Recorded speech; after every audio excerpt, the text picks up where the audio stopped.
on the way. Hello? Fernando. I appreciate you calling. We're going to be thrilled to make you the first pick in the draft here and welcome you to the dark side. Thank you. Can't wait to work. Hey, Trade. Clint Kubiak, congratulations.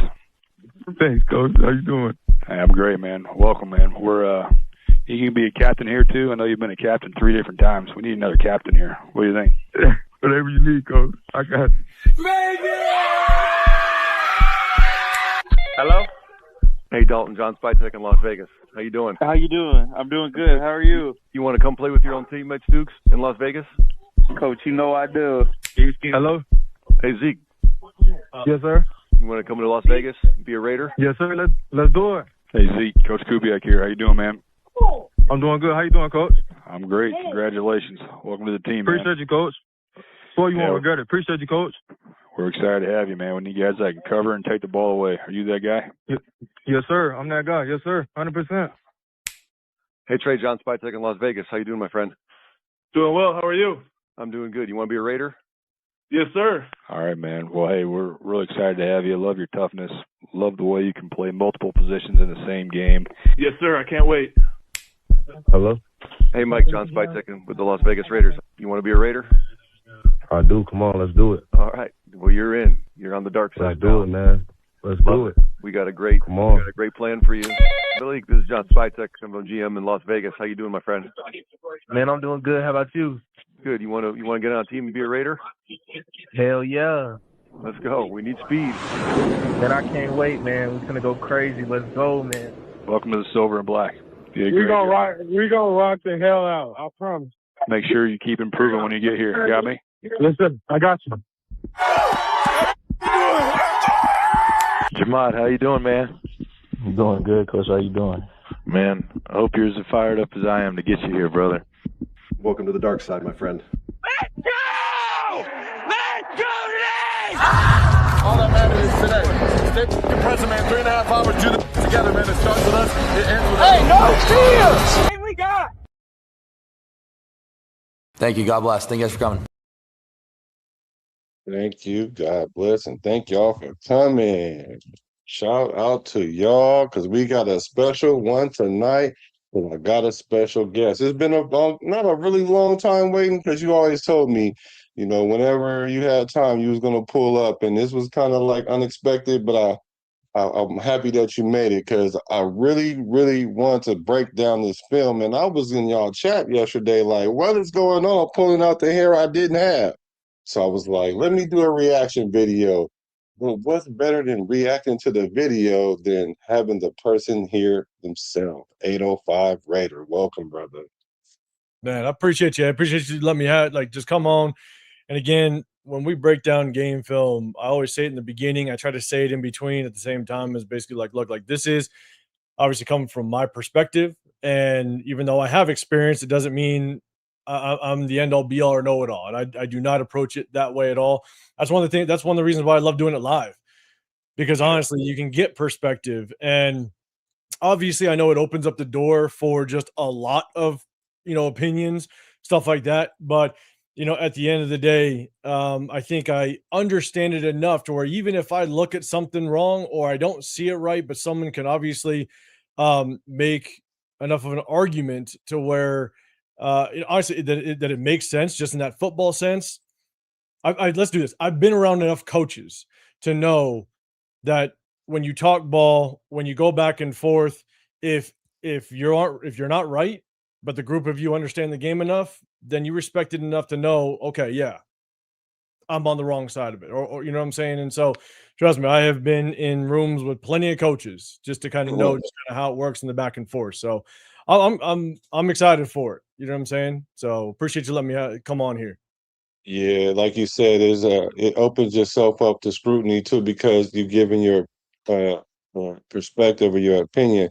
And a lot of people, they may think they know how to break down film, and I'm not talking about you per se. I'm talking about people in the chat. It's easy to pick at things without having a whole lot of knowledge and experience with it. And that's why I really want to sit down and talk ball with you. As you say, I love how you put that. We sitting down, we talking ball.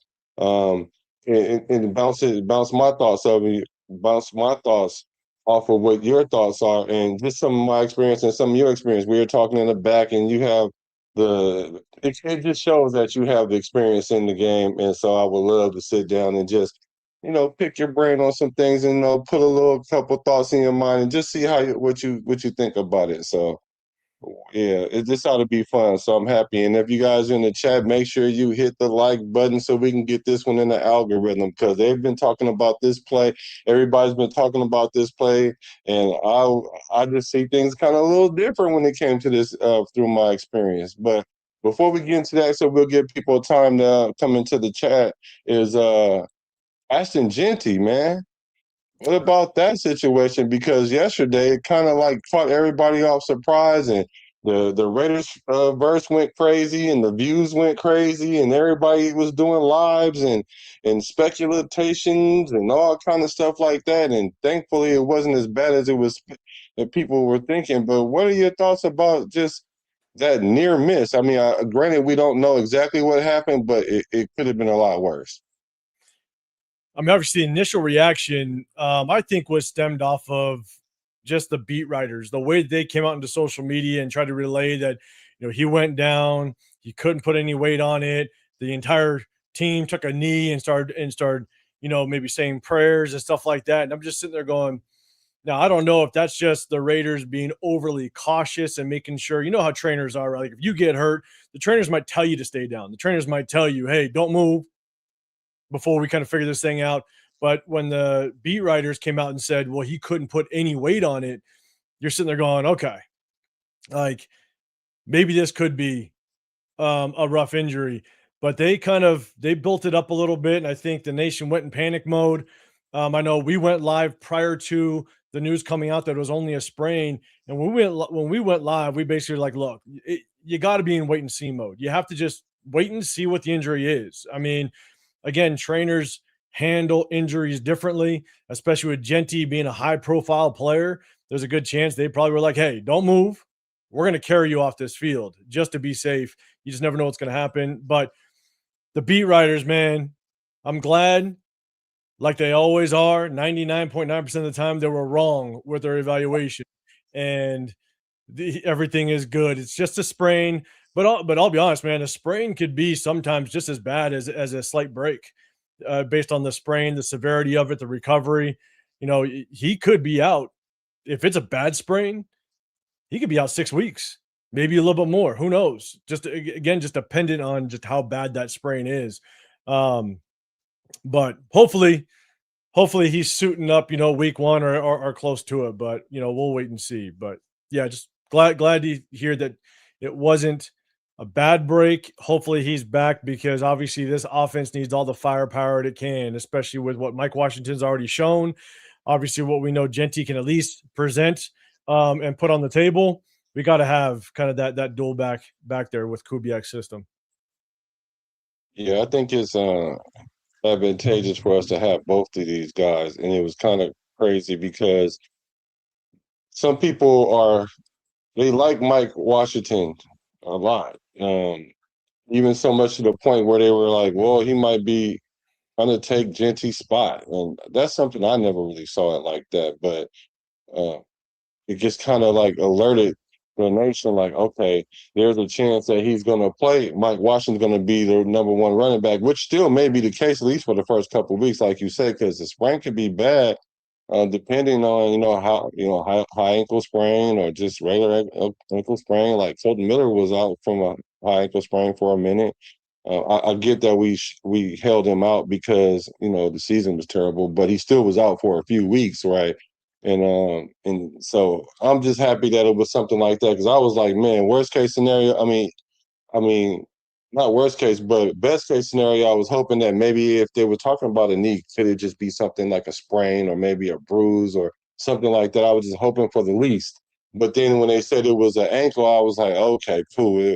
Because like you said, once they got to doing the prayers and all that, you would think that his leg got separated from his knee. I mean, like, so yeah, the beat writers, like you said, they know how to sensationalize this thing, and I rarely listen to them. I listen to certain ones, maybe 50% of the time, but yeah, they kind of got us in a panic and a fury, and I like to postpone my judgment until I get more information too. So shout out to the Raiders for taking all the precautions, because it has, as they've been doing, that anytime there's been any inkling of an injury, they've simply just like shut it down. Even with JPJ, we don't even know what happened to JPJ because we want him to make it to the regular season. So I'm just glad that they decided to, take all the precautions, and hopefully he will be back sooner than later. 100%. But I'll be honest, with Mike Washington and what he's shown so far, granted, it's against backups. A lot of times it's just against backups. He's really not going against the number one defense. I'd be shocked if we see him this week's preseason game, knowing that Jeanty is recovering from an injury. But Mike Washington, he's come with a chip on his shoulder. And so this is one of the things I said when we drafted him was, Mike Washington, if the offensive line does improve, then naturally I think Jeanty is going to show more, because I'm an avid believer that the success of a running back is predicated off of the offensive line. And so when the offensive line improves, I think Jeanty is going to look better just naturally. But I think the difference between Jeanty and Mike Washington Jr.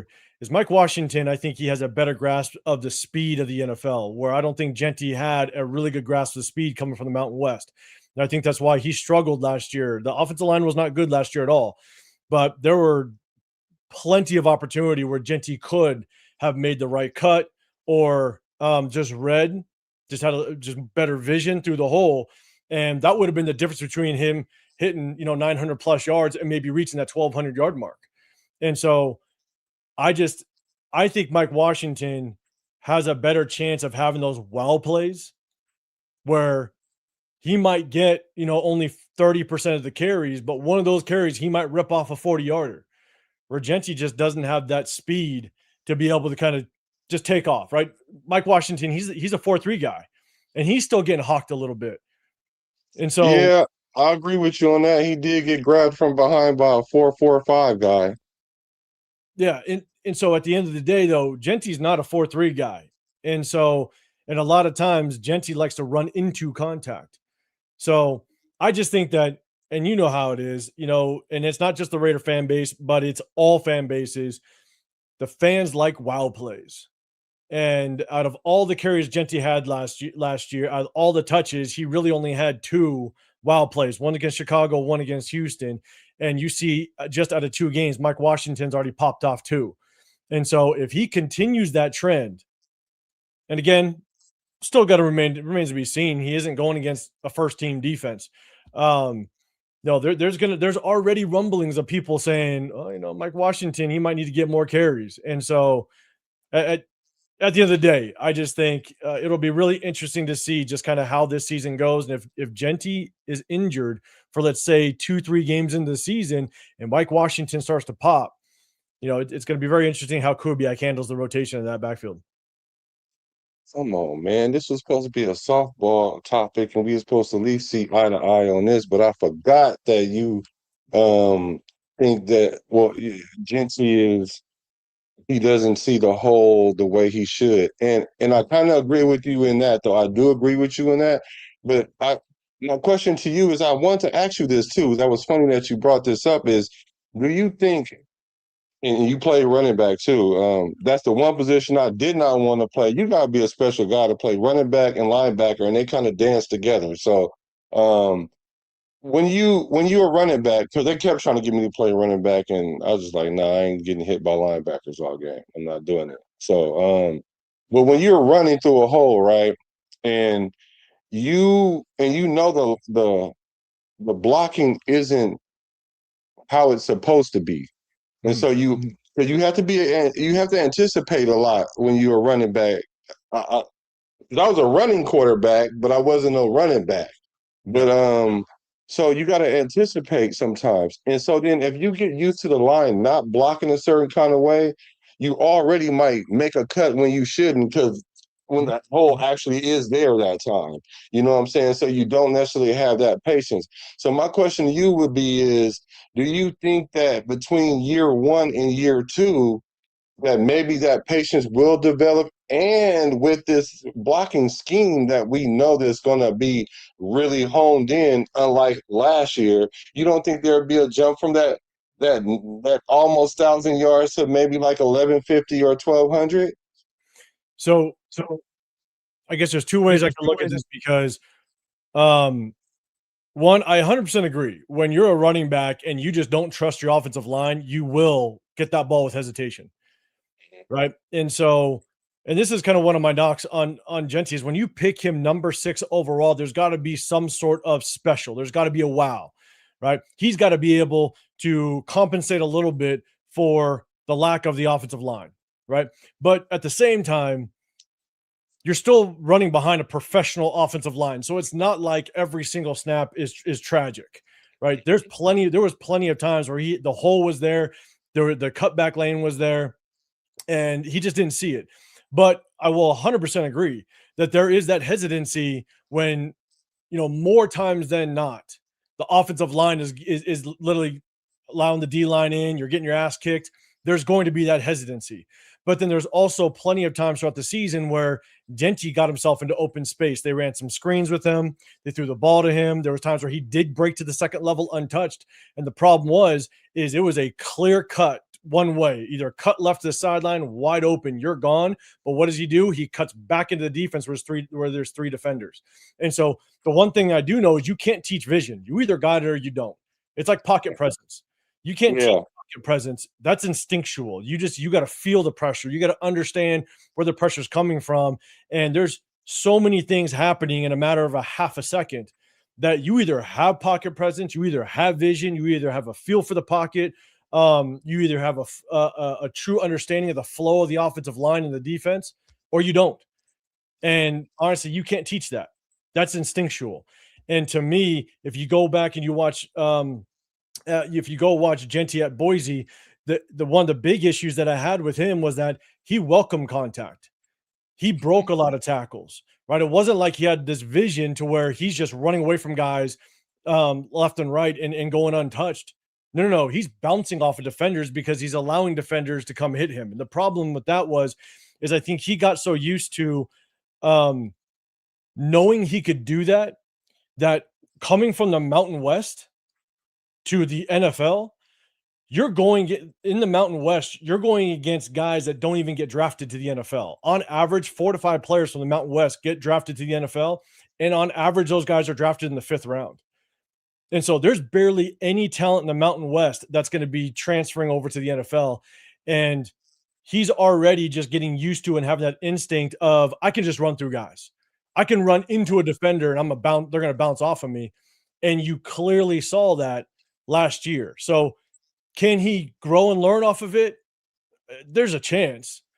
But again, what I saw last year was exactly the issue that I saw with him at Boise. It was just that he was going against really no-name talent at all that's not going to transfer to the NFL. That's why it looks so good. And he was a hell of a running back, in college. Hell of a running back. And all that to say, I do think he's going to be a good running back. He has the potential to be a good running back in the NFL. But is he going to live up to the number 6 overall pick? And there's literally a handful of the reasons why I don't pick a running back at 6. But for Jeanty, I think his success is solely predicated off of whether or not we have a good offensive line. Where if you take someone like Bijan could have a rough offensive line and he still could look like a really good back. He's going to create his own success. He's going to set up defenders with his blocks. He's going to help his blockers. That's the one thing Jeanty's not good at, is setting up his blocks. And so, again, I think he can be good, but I think it's solely predicated off of a really good offensive line. And kind of that's what we saw last year. I could go with that he's maybe not the best guy to set up his blocks because he does run through the hole and he'll run through you. I've seen him run. We've seen him run. He's ran through quite a few people, right? Like in his first year. He had moments, yeah. He had moments. But so for me, Like you said, he knows he can do that. So what happens is you already when you running through the hole and whatnot, and you know if you can bounce it one level over to the left to get to the outside and break, but you will have this tunnel vision because you see the safety coming and you're used to doing that, then yeah, you probably won't bounce out to the outside. And I think Jeanty probably lacks that part of his game. Because I had one of my best friends, his name is Bug. He was a short guy, just like Jeanty. And I think this is probably where it comes in at, because when you're a short guy, you low to the ground already, and you're like a bowling ball, and people hit you and you just bounce off, and you don't have to be like maybe like a Bijan, like where you can, you twitchy and you can cut and then do a whole bunch of different things where you can have multiple superpowers.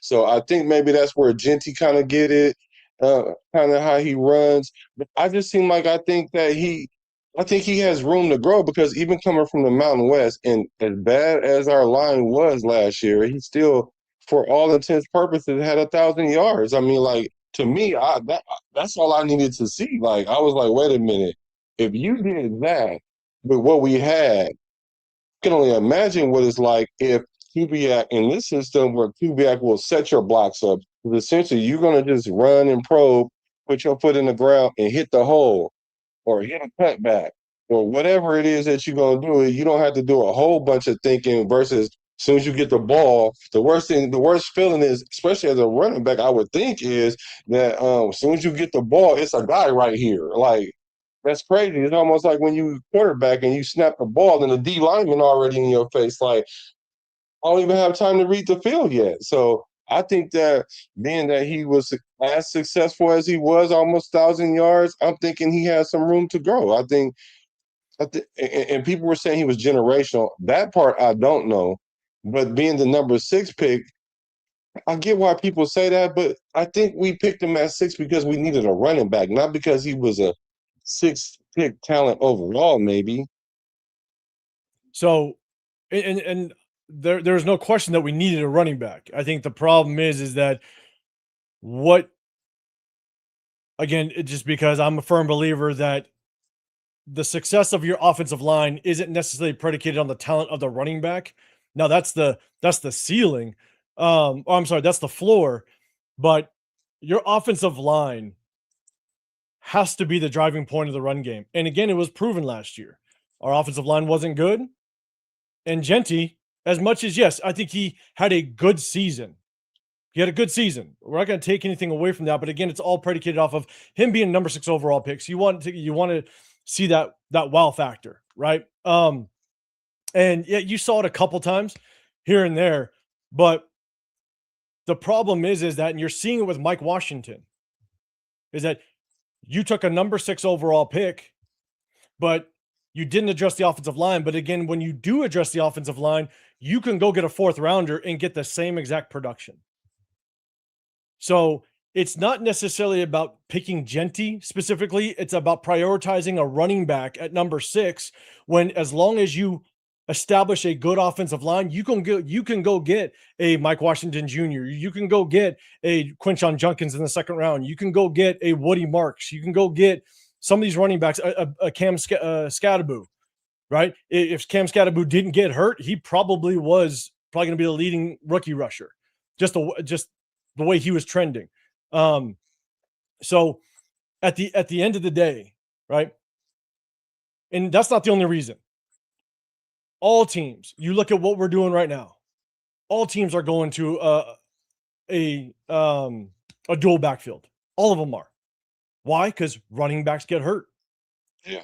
And at the same time, when you waste all that money, Jeanty's walking into the league getting the 2nd most guaranteed money without even taking a carry, and he was the 11th highest paid running back. Actually, I think he was a little bit better than that, but he was a top 10 paid running back last year.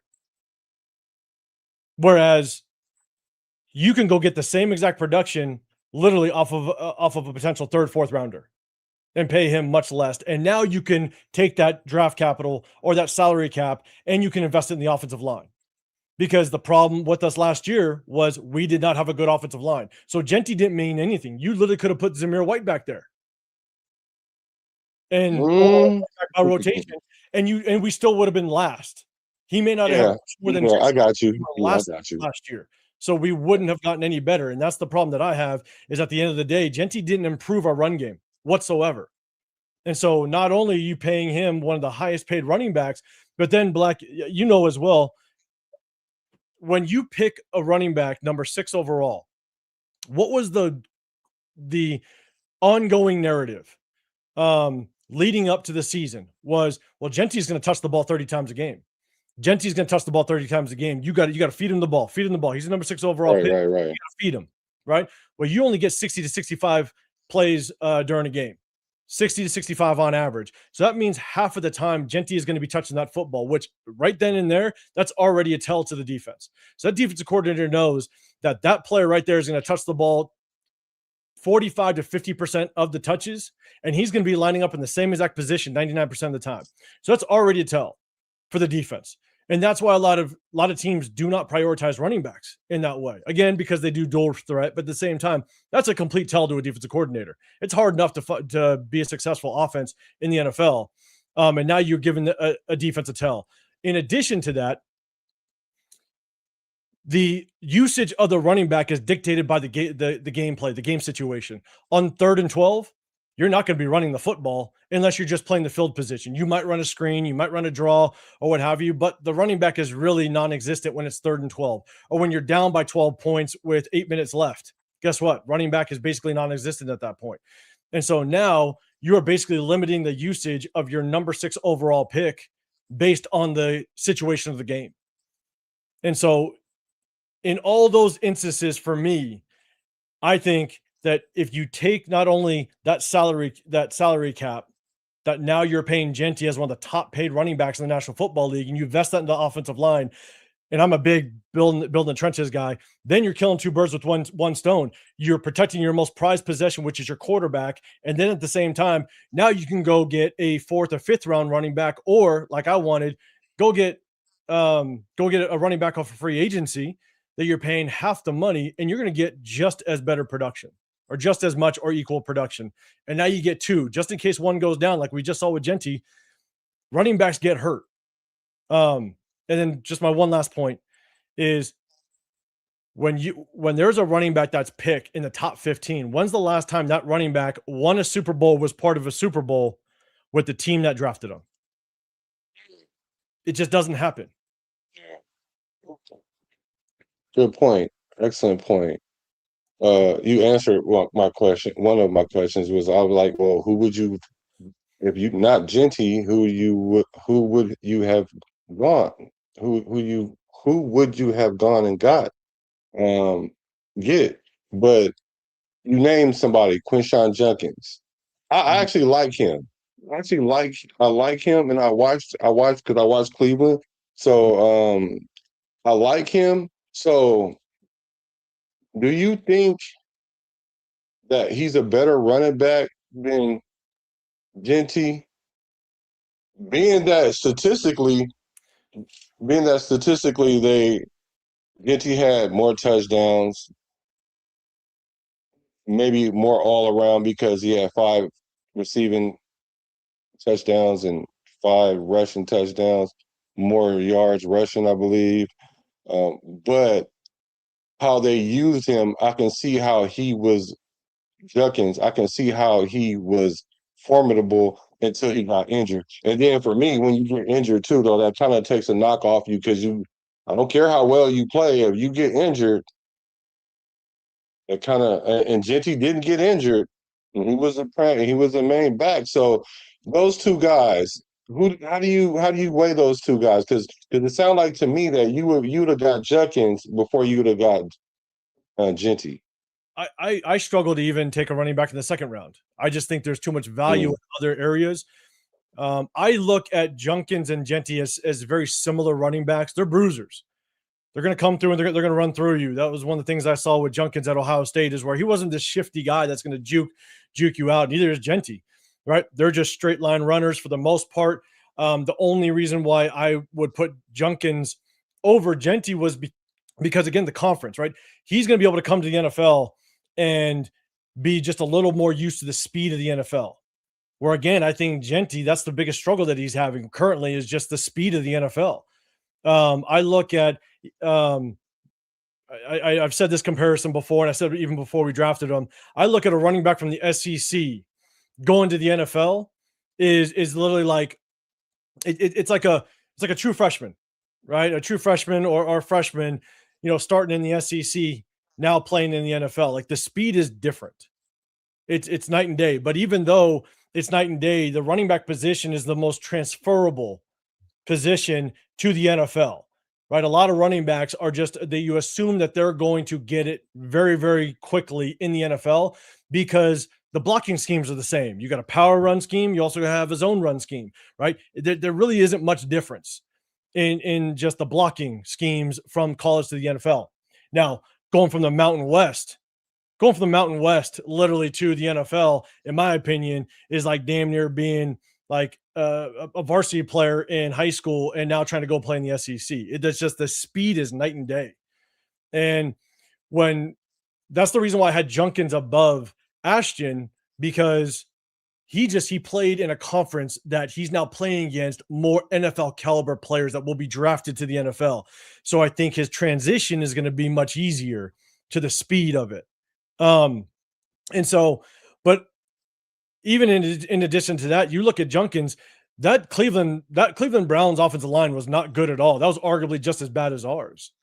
And not only did Quinshon Junkins not have really any offseason because of the allegations that hit him in that offseason, he didn't even have any basically preseason games, really no warm-up. I think he missed the first couple games and then he got injured. So I think he played 3 less games than Jeanty. And he was, I think, only 50 yards away from beating Jeanty's or, exceeding Jeanty's rushing yards. And so at the end of the day, you give Quinshon Junkins 3 more games. I mean, he probably eclipses the 1,000-yard mark. So again, it's not to say that Jeanty's bad. It's just to say I just wouldn't have literally took a running back at number 6. The 2 guys that I wanted was Tetairoa McMillan and Kelvin Banks, the right tackle for Texas.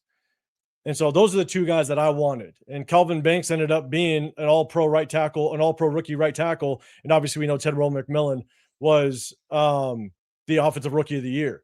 And so, again, one, because I'm more of building the trenches. I want to build in the trenches. So I would have went and got Kelvin Banks to try to anchor up this offensive line. But then if you look at Tetairoa McMillan, I know some people have made that argument that, oh, well, bad offensive coordinator, Geno Smith wasn't good. I understand that, right? Wasn't good.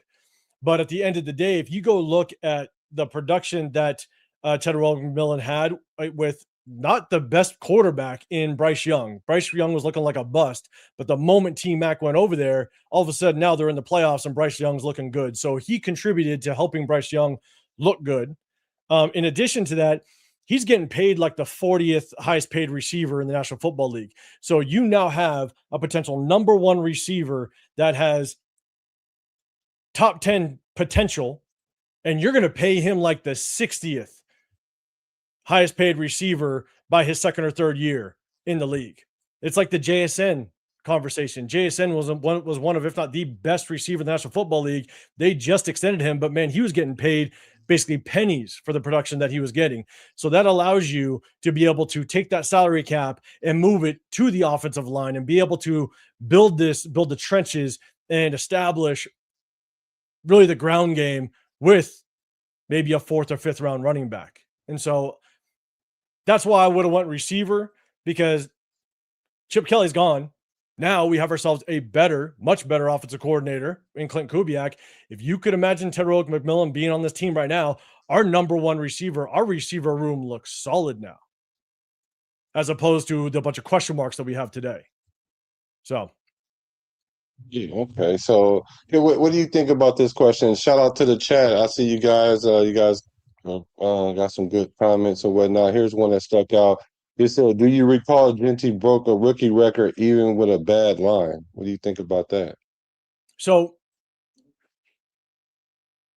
the problem with just looking at the numbers itself, you also have to take into consideration that Jeanty had far more carries than really any other rookie, even just this year, right? Jeanty was our only running back. All the other rookies either got injured, Scadaboo got injured, and everybody else was in a rotation. And so they didn't even touch the carries that Jeanty had. And so as much as, yes, he broke our rookie record, and that's great. Again, I'm not saying he's a bad running back, right? But also at the same time, he also didn't show, like I just said, that Tedderell McMillan went over to the Panthers and made Bryce Young look like a serviceable, good quarterback. Whereas Jeanty, we were the worst rushing team coming out of 2024. And then with picking him at number 6, we were still the worst rushing team last year. So there was zero improvement, not even by 1 spot or 2 spots. We're the worst rushing team. And so there was zero improvement with Ashton Jeanty.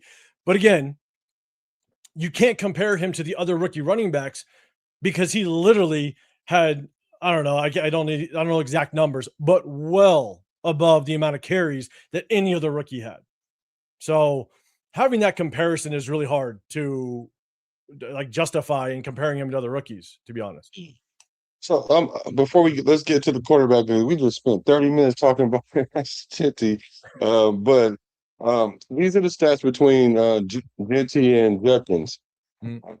Ashton played 17 games, started 17 games. Judkins 14 games, he started 14 games.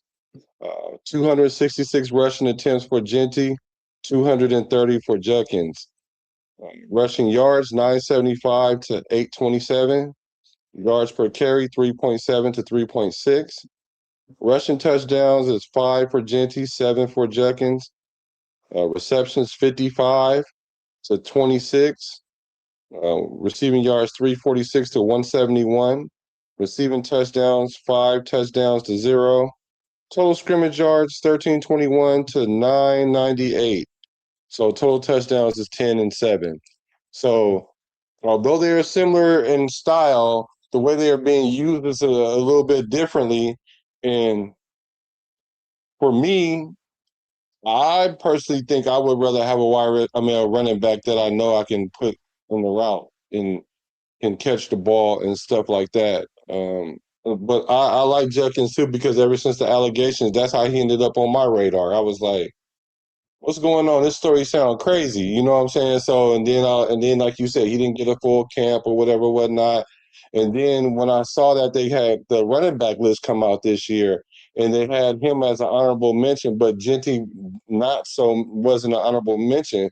I was like, they expect Judkins to have a better season than Jeanty, and I was like, but that didn't sit right with me. So those are just where the stats. I'm just throwing them out there. Do with it as you may.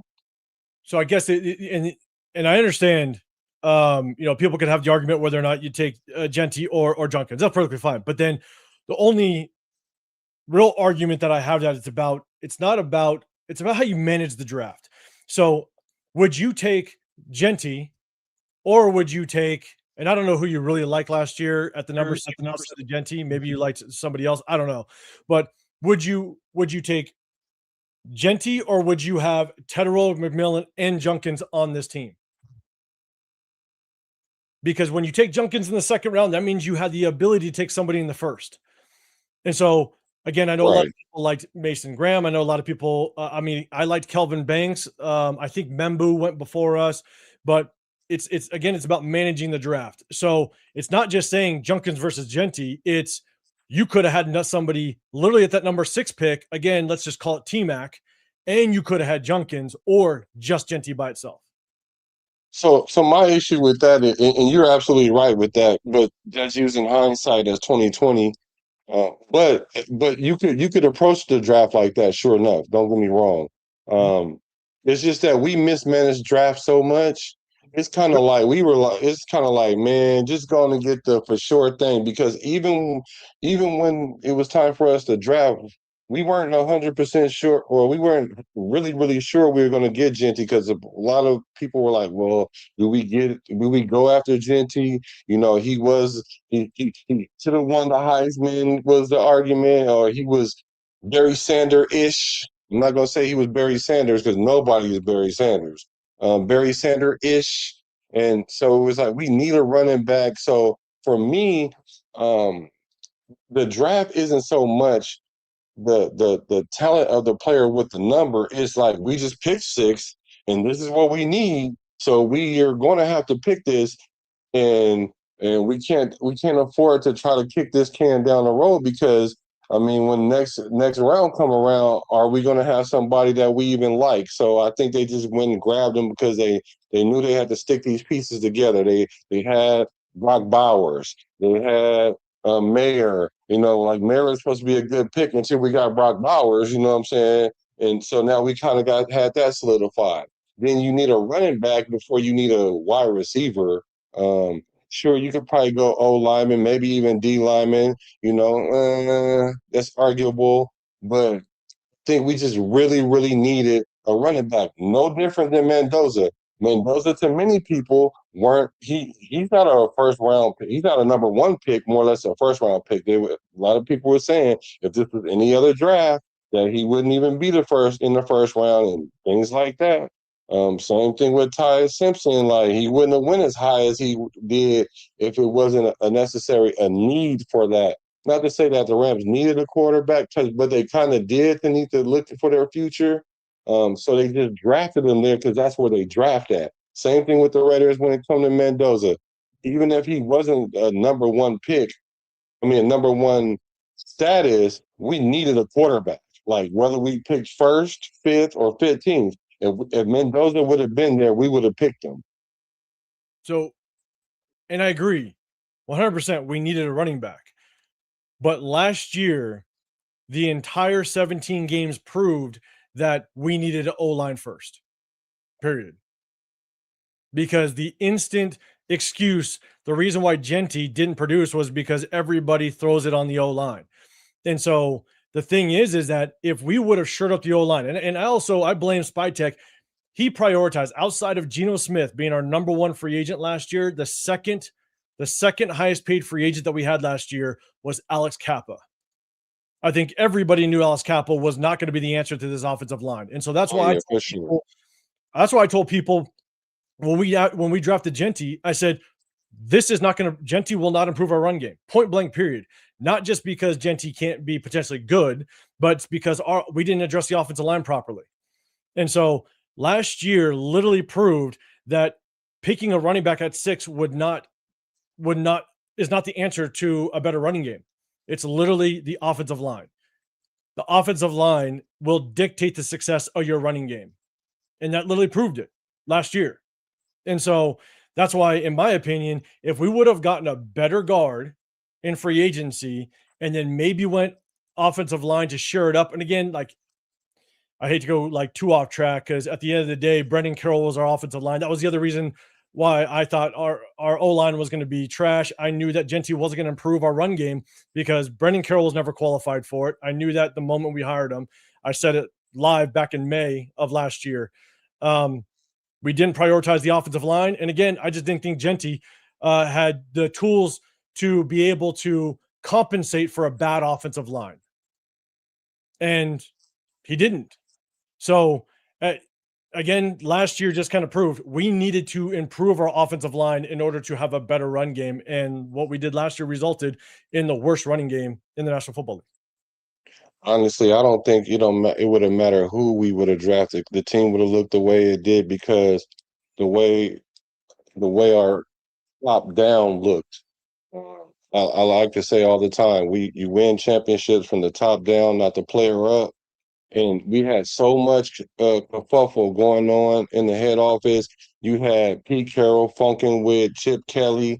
Pete Carroll funking with Patrick Graham. Chip Kelly funking with what's his name?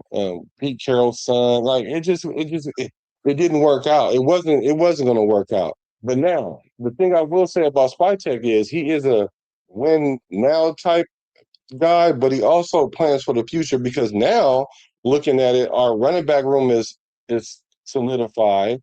Our O-line is, I would say, solidified because I for sure knew that our O-line wasn't that bad last year. The way they ranked last year was not indicative of what we had going on because of the injuries, and we just held out players and we just was going downhill. But let's spin off of this. Let's get to the quarterback. Let's get to the quarterback information because I want to respect your time and get to the meat and potatoes here. Yeah, no, unless you want a rebuttal to what I was just saying. I mean, well, the only thing I would say is I'm very skeptical on Spytek. I do like that he brought in the linebackers that he did. I love the fact. I mean, Quay Walker was without question my favorite free agent signing. Linderbaum obviously is right there with him, but I'm just excited. I told you earlier I played linebacker and I was mainly a defensive guy. Was an offensive coordinator for quite a while, but Quay Walker is just exciting. I think what he's going to bring to the table, the versatility, I think is going to be great. Again, love Linderbaum, but when you talk about the draft, I mean, I'll be honest with you. I think Spytek is on the hot seat for me a little bit with the draft because it looks like everything is developmental. Everything's developmental. You look at all of his draft picks last year. Jeanty coming from the Mountain West small school. Again, I just stated the reason why I didn't like the pick, and that's neither here nor there anymore. But Jack Besh, former tight end, 1 year of receiver experience. Then you draft him in the second round, and he's still trying to figure out who he is. Darian Porter, former receiver, 1 year at corner, 1 year experience. So now he's a developmental guy. And then you're taking Caleb Rogers, which was a tackle, and now you're going to try to push him down to guard, which isn't uncommon, but again, it's developmental, right? Then you go after Caleb Rogers. And mind you, this is after you brought in Alice Kappa, horrible decision of free agency, and then you draft Jeanty at number 6, knowing that we have an issue on the offensive line, and you'll get a developmental guy that you're going to push down to guard, and then a small school guy out of Caleb Rogers. Like, you did nothing to help Jeanty. You got a running back at 6, but you did nothing to help him. And so these, and you look at what they're doing today. Jack Besh is still a question mark what he's going to be. Darian Porter, he's in the starting lineup, still a question mark on what he's going to be. But then you have Caleb Rogers and Charles Grant that aren't even touching the starting offensive line right now. JPJ is right now penciled in as the starter, but now you're getting guys in year 2 that aren't going to even start when you got them in the 3rd round. Then you look at our draft. Our draft, 3rd round guys, you got backups. You got a trade in Stooks that I don't even know if he's going to start. He's working with the ones, but if you look at what the trend is in training camp and everything, 6th round guys and undrafted free agents are starting with the ones. And I think it's just a rotational thing. So, we don't know what Trayden Stooks is going to be. He's kind of getting some rotation. It remains to be seen. But then you got Kieran Crawford. He's not going to start this year. He's going to be rotational. He's not going to start over Max. He's not going to start over Kwity Paye. And then you got Trey Zune, that they have no clue what they're doing with the kid right now. He's playing some snaps at tackle, maybe some guard, maybe some center. So when you're the worst team in the NFL and you get nothing but rotational pieces or question marks, like, it's not like we're a top 5 team last year where you have nothing but solidified starters all across the board, where you have that luxury to go get backup guys that maybe you can develop for a year or 2 and then let a guy walk to free agency. You don't have to pay him big bucks because you just drafted somebody to replace them. No, we were the worst team in the NFL last year. We were not good at all. And you literally just drafted a bunch of guys that are a bunch of question marks. Like, we literally have one guy starting, maybe 2 out of the last 21 draft picks. Oh yeah, I guess I don't have to ask you what you think our draft grade is then. I mean, but that's just the reality. Because this year I felt like we stole the draft, but you see it opposite of that basically, and for good reason. I can literally see why you're saying that. I can see that. I just think that Spytek is although these guys are developmental, I do see that 2 years from now, what we're wanting right now will be what we will have. But not only that, it'll be locked in. But that, I mean, that I don't know. We don't know that. I don't know that, should I say? Because a lot can happen between that time. Like Stooks, I think Stooks was a good pick. A lot of people were upset about the Stooks picks. I'm very high on the Stooks pick. And if he doesn't start the season, I can understand why not, but I can see him starting by the end of the season, and I think he's going to pan out very well. But what also is really difficult, though, if you go back and you look at his draft picks from last year to this year, he's also got a lot of repeat positions. And so if let's say Jamal McCoy comes out of nowhere and starts, he's not going to. He's most likely not going to take Eric Stokes' job, right? Because I think he's kind of solidified himself a little bit. You brought him back for a 3-year contract, so I think he's solidified himself. Then he's going to take Darian Porter's job. So then you whiffed Yeah. in the second round last year on Darian Porter. So yeah, I agree with that. I think that's a whiff. But he drafted a lot of guys that if one of them works out, it's going to basically negate other draft picks that he had early in the draft. And so that's just the problem that I have. Could he find some diamonds? Like, for example, Jamal McCoy, right? 4th rounder. I think that was that was definitely a good pickup in the 4th round. Mike Washington Jr., if he ends up being a good rotation in that running back room, which it looks like he's got some high upside, that's going to be good. If Malik Benson continues to kind of thrive, then okay, you got him in the 6th round. But right now, a lot of those early draft picks are looking like rotational pieces or a bunch of question marks. And again, I mean, we can get into it. I was not the highest Mendoza guy whatsoever. I was not high on Mendoza at all. And so I just wasn't for a lot of reasons. But I'm telling you, like, just what the plan is right now, there's still massive question marks. And there was plenty of guys that would have literally started day one on this team that could have found success. A bunch of guys from last year that would have been day one starters in the early rounds. And we ended up getting a bunch of developmental guys that had little to no experience at their position coming in the NFL. Well, let's get into the Mendoza talk. Let's get to the Mendoza talk. Because that's what had me reach out. Here, under center, weak right slot, nasty. Nasty tells him a tight split. Slot brings this flanker Z receiver over to the slot side. Weak is, instead of green, they're weak. Weak means. That's your boy Chase Daniels. Let me see. That ain't where we going. Let's go right over here. Oh, that ain't it either. Here we go. This is from you guys. From you guys' show. Make sure you guys go. Well, I'm sure a lot of you guys are probably already subscribed to their channel. But if you're not, definitely go subscribe to their channel as well. But let's just take a look at a couple of things and how you broke down what was going on, and I'm just gonna just give my thoughts about it, and then we'll just kind of go from there. Okay. Let's go, Mendoza. All right. Obviously, up and down day for Mendoza, but we're going to take a look at a few throws. Now, this is basically his first throw, and then we're going to talk about it. This is his first throw. I want to kind of go through the entire play, right? You basically got Ian Thomas. He steps off. Jalen Naylor steps on. What I want you to look at is Mendoza right now. You see the corner playing off, right? Mendoza right before. Hold on, let me go right here, right? He motions him over. Now Mendoza is making some sort of call. I don't know what it is. I'm not going to claim to know what it is. But basically, this corner is now showing him an off look. And the play is a simple hitch to Jalen Naylor. To me, I feel like this is just Mendoza not going back to seeing what that corner just did.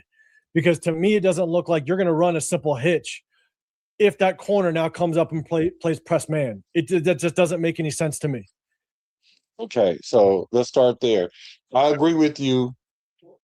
It doesn't make sense to run a hitch pre-snap read that he used off. Now he's playing look like maybe man, bump, whatever. Whatever it is, it doesn't really matter. It's obvious that he closed the gap. So you can't run a hitch there. Because usually a lot of times what happens is if that happens as a quarterback, then you automatically change the hitch to like a 9 route or something like that. Would you agree with that? Yeah, if you still want to make that throw, yeah, either a 9 route, maybe a deeper comeback, but it's also focusing on the line block, right? And so even though Mendoza makes that adjustment, typically he's going to want to be able to get that ball out quick. He's going to get the ball out quick when you make that type of adjustment. And so, I just think that when he saw the corner off, he made some sort of call, some sort of audible, but he wanted that hitch. Right. He could have called a line adjustment too, possibly though, right? It could have been within the call, possibly, yeah. Possibly. We don't know. Like you said, I'm not going to even claim to know, but I'm just saying, throwing out the things that could have happened, because when you see that pre-snap as a quarterback, you start making a different call.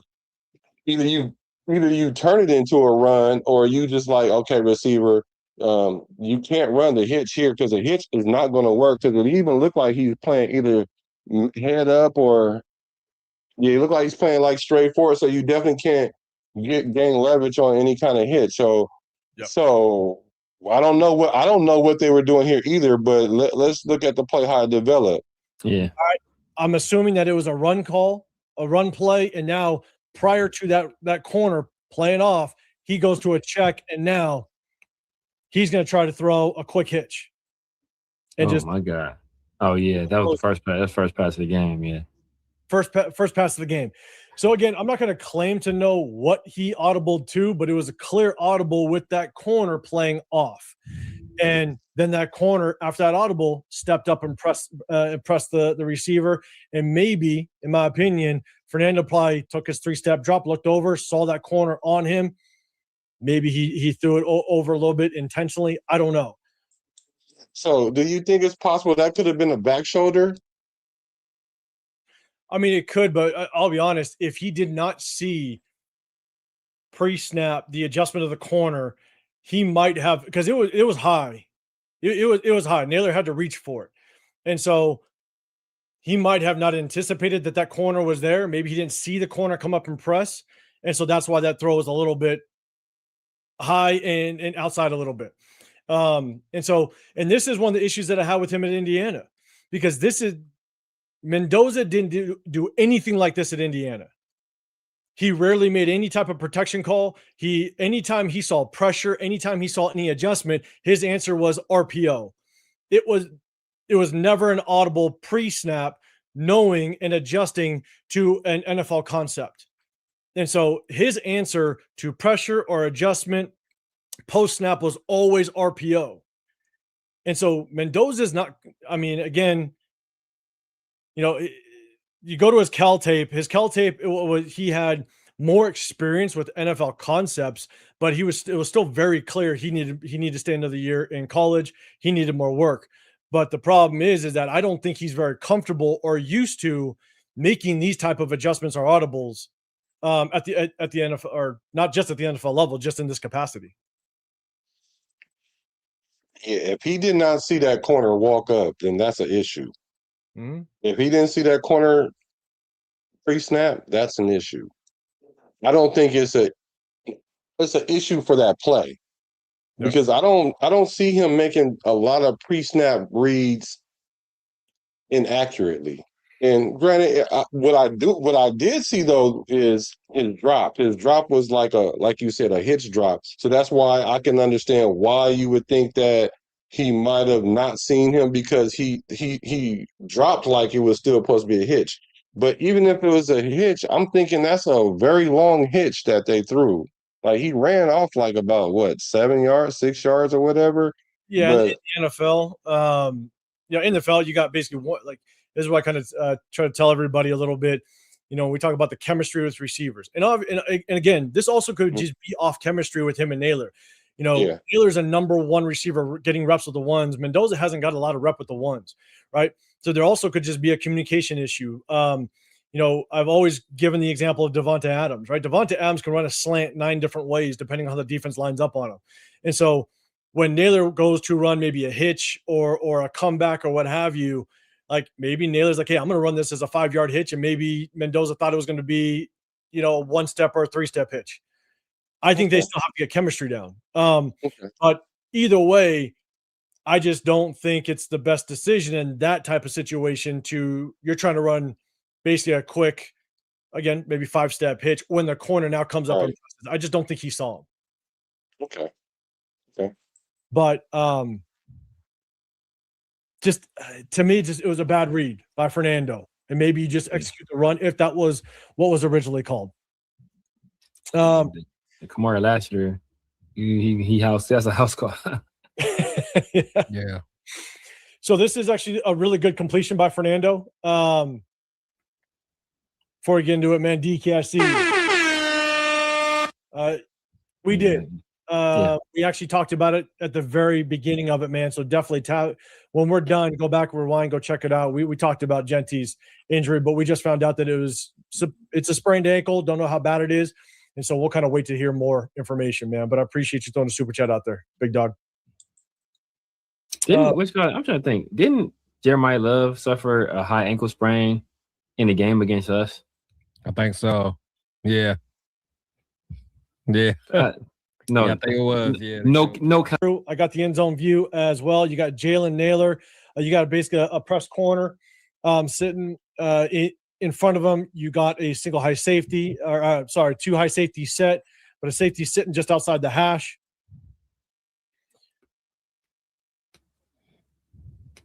Good ball placement right outside that sitting safety. Right there. Great ball placement. It's a really good route by Naylor as well. If you watch Naylor actually presses to the outside of the corner, kind of freezes the corner, make sure the corner holds his position to allow Naylor to get that inside break. Okay. So when you see that play there, what I see there is, like you said, two high safety. It looks like somewhat of like a cover two. They have a guy that runs to the flat. Well, he didn't run to the flat because it was a receiver across his face. So he showed like kind of like a man, but he never leaves his zone. And then, which like you say, it holds that guy there and moves him just enough where Mendoza can throw that curl route inside. And like you said, it was a good throw. That's an NFL level throw. Like, because a lot of times you don't even really throw a curl route in a cover two because of the spacing. Like, you got to have like arm strength and accuracy to do that. Every quarterback can't do that consistently, and we saw him do that with another route with Malik Benson. Similar concept. So when one receiver goes out, moves that linebacker enough where the curl route can happen and the throw gets thrown in there and he makes an excellent throw. That's what I seen there. So what's your pushback on that, or what are your thoughts on that? No, I in the very beginning I said it's a good throw. I like it. I like the ball placement. Yeah. When Mendoza has a clean pocket and he can get to his first read, it does look good. He's got great velocity. I think one of the knocks that a lot of people had on him, I don't want to say a lot, but there was definitely people that had knocks. They were concerned about his arm strength. And I think his arm strength is perfectly fine for the NFL. Nice. I have issues with that. But it's a good throw. Again, very similar to the Malik Benson throw in that first preseason game. Again, Naylor did a really good job, kind of press that corner, make sure that corner stays outside leverage of him so he can get a clean inside release. Fernando saw the backer kind of drop into the spacing into that hook curl zone, but the backer kind of drifted just enough so that he can kind of place something inside. So it's a good play. So that was a good rep, pretty much. All right. Yep. So let's see here. I'll play it one more time, then I'll go end zone view. But watch Naylor's release, get after him, freeze him, bang. Yeah, that was good. Good route by Naylor. And in that end zone view, that looks like, and the ball came out. The ball came out of me. The one trend that I am seeing with Fernando is and this is what we saw at Indiana, when his first read is there, he tends to have a good, clean release, good velocity on the football, right? Good footwork. It's just when it's there, it seems like a good ball majority of the time, but it's when he's got to get to that second or that check down, or he's got to move in the pocket, everything starts to get really shaky, right? But if that first read's there, he's on it, right? He's got to get better, which going through that progression. So one thing we could agree on is that when that first read matter of fact, because when he's decisive, he's good.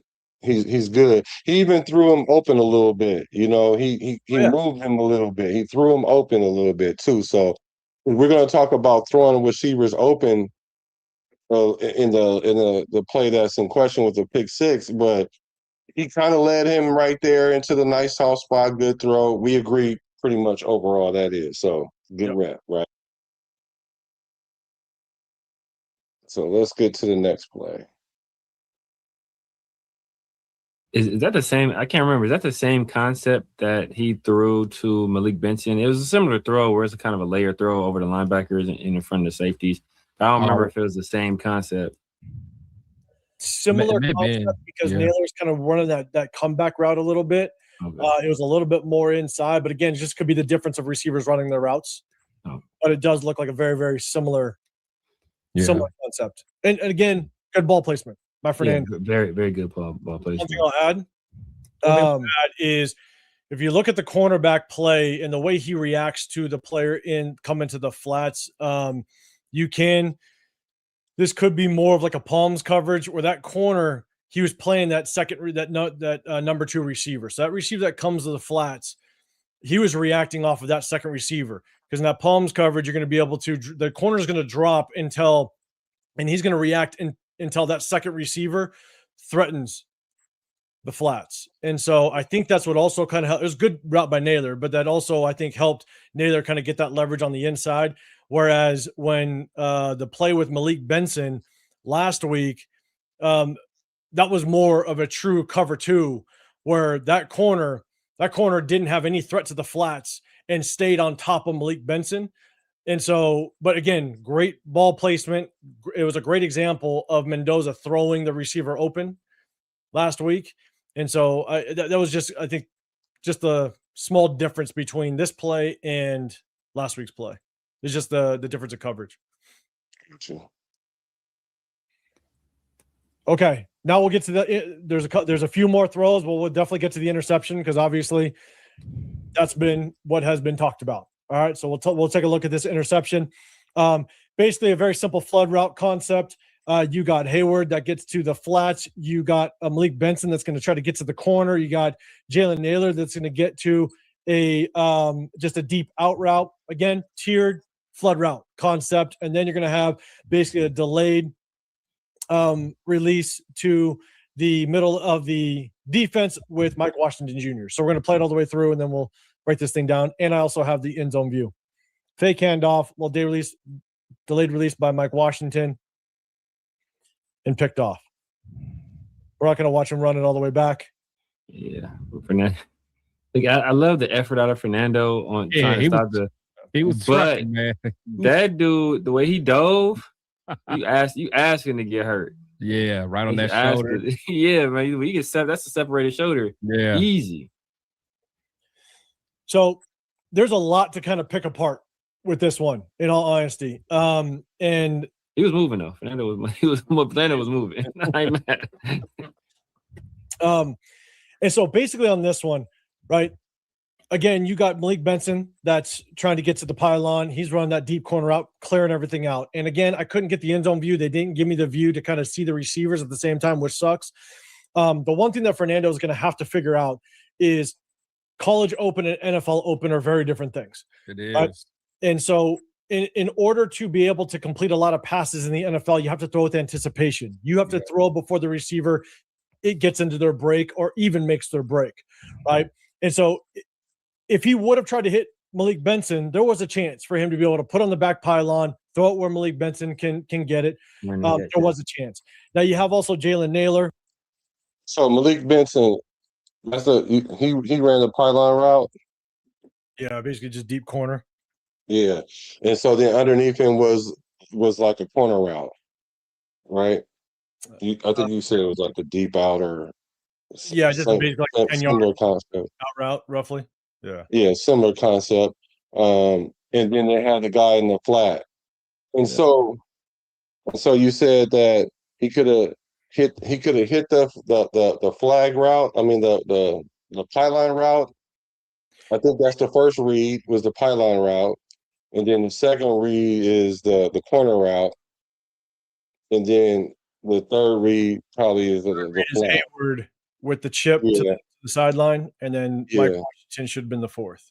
Yeah, and Mike Washington should be the fourth. Okay, cool. So we're on the same page there. And again, we're just going to take a look at the routes. Jalen Naylor, he runs kind of inside. So you about to say Naylor runs a little bit inside. Now, my issue with so to start off, the safety goes with the pylon route, so that's out. the first read, that's out because the guy is on him. Second read is the flag route. This is the hard part is I didn't have the end zone view. So as soon as Malik Benson breaks, there is some separation. I'm not saying that Fernando should have thrown it, but there was some separation. So if he wanted to chance it, again, you're throwing that to the back of the end zone to the pylon. So if you could throw it where only Malik Benson can get it, there was a chance because Malik isn't even into his break yet, really. And so he, again, it sucked I didn't have the end zone view, but it showed that there was there was enough space where if he wanted to take it, he could have. But I'm not knocking him for not taking it, if that makes sense. Yeah. And a lot of times what happens is the reason why that route is even there, unless the guy just blows by him and it's like obvious he's going to be really, really open, is to clear out for that flag route. Correct. Like the primary would probably be that flag route. Like, yeah, the number one read is that pylon route, but that's to clear the safety out. Now you have your wide receiver in between these two guys. Now you're going to read those guys to see who responds, because ideally you would want to throw this flag route to all that open space that's by the sideline. But the reason I think, in my opinion, is the reason why that wasn't there is because the way the route was ran, he started off outside the hash.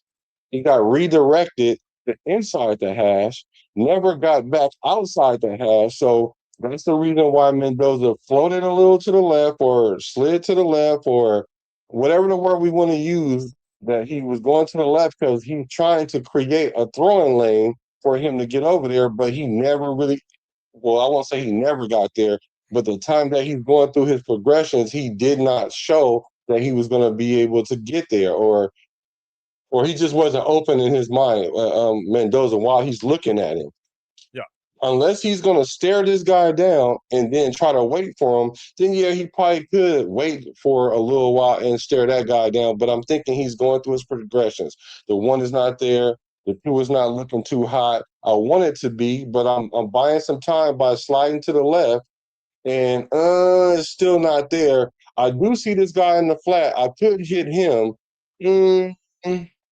Yeah, let me go to this check down in the middle of the field. And that's where I think he kind of made a mistake. Like he could have really went to the flat, but he also had the choice of the check down. So up until that point, that's where I'm drawing the line right there. I'm not done with it, but that's what I'm saying. That's what I'm seeing up until this point. Well, let me go real quick through the reads, right? If you pause it right there, if you keep it there, right? Mm-hmm. If you see that safety that's inside, like on top of Naylor, right? Mm-hmm. When you run flood concepts, a lot of times defenses are going to basically turn into match coverage, right? And so that safety that's on top of Naylor is going to match with Naylor, and that's Mendoza's read. Even though I do agree, and I said it when we were breaking it down, that I think Naylor he took too long kind of getting into his route. You want to be able to press that safety. You want to be able to make him commit, and it turns it into match coverage. So that safety is most likely going to match on Naylor, and as soon as Mendoza sees that, you're off that. By your second hitch, your first hitch, it basically went, because they ran play action, right? As soon as you execute the play action and then you whip your eyes around, you're looking at 1. You know right then and there, 1 is either I'm taking that shot or I'm not. That next hitch is now going to Jalen Naylor. By that next hitch, you got to know, is that safety coming down on Jalen Naylor? Because it basically turns into match coverage. And that safety has really good position. So you know Jalen Naylor is most likely out of the picture at this point with that second hitch. And now you go down to your third read, which is Hayward. And even though I understand with Mendoza kind of sliding a little bit in the pocket, the reason why I don't think it's designed that way is because you got to look at the blocking scheme, right? The offensive line is basically base blocking. They're man on man. And so they're creating that pocket in the middle. And by Mendoza sliding and trying to create that, if you want to slide, that's fine. But if you slide, you better get that ball out quick. Because what happens is when you slide and your offensive line, the protection is base blocking, then now you're screwing up your left tackle's ability to set against that edge rusher. Because now the edge rusher has a different angle at the quarterback that tackle isn't aware of. So, because if you go to the end zone view after this, and we'll talk more about it, but when you go to the end zone view, they're just base blocking. It's just man on man. And by Mendoza sliding out to the left and trying to create an angle, and trust me, I know you can quarter roll a quarterback out. You can slide the protection to get a better angle on like an out route, stuff like that. On in this specifically, the blocking tells me that he shouldn't be drifting or sliding in the pocket. But if he does, he better get that ball out a lot quicker than he did, because one, he does get hit. The rush gets to him because of his movement in the pocket. But Hayward is wide open. He should have taken on that third hitch. He should have taken Hayward, because if he stayed true to his drop, the center of the pocket was clean. The O-line did a very good job of keeping the pocket clean. And when Mike Washington Jr. turns around, as soon as Mike Washington Jr. turns around, that's when Mendoza should have hit him if he wanted to go to his 4-3. But the problem was he started hitching to his left. He started sliding way too much, and he didn't get off of the Naylor read in time. Because if he didn't understand that Naylor, that safety was now in match coverage, he should have known, I'm off of Naylor. I should have been hitting Hayward right away. Okay. I would agree. I would agree that I'll agree with a couple things. Like if he's sliding to the left with this flood concept, right? Like if you're gonna drift to that left side, you probably need to throw the ball to the left side.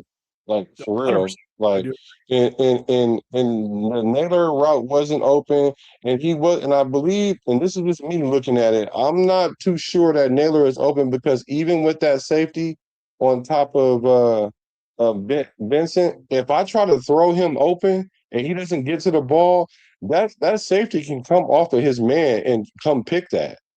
He can come off because he's looking right in the backfield at Mendoza. He can come off of his man. It's many times I've seen corners do that. They'll be guarding their man, and then they'll see the ball coming underneath, and they'll come off their man and then come intercept it. So he might not have been sure. I'm just saying he might not have been sure about the whole Naylor route in general. Now, if you're gonna slide to your left, you are taking the advantage away from your O lineman, because he doesn't know where you at. He's assuming you're in the middle of the pocket. And so when that D lineman is working his way around, and yes, you will get hit. So you probably should have threw the ball to the left. Yep. Consequently, since you didn't, now the ball is late, like you said. Because now, like you said, as soon as Washington turns around, the ball should be there, if not right then, like really, really shortly after. Right. So I would agree that he was late a little bit. Now, but he's still but with that even being said, though, because he's gunslinging of sorts, I guess, trying to push the issue or whatever. Washington Jr. was still open, though. He still was open in that moment that he threw him the ball. Now, this is probably where we're going to have a difference of opinion is the movement of Mike Washington Jr. The reason why he moved was you see the quarterback shifting to the left, you're going to shift to the left, being a ball player. Like, I get it. But the thing is, that's not a hard fixed rule, because really the more, if there was a hard fixed rule, if you're going to run that route, that's a curl. You're supposed to sit in that route. You're supposed to sit there.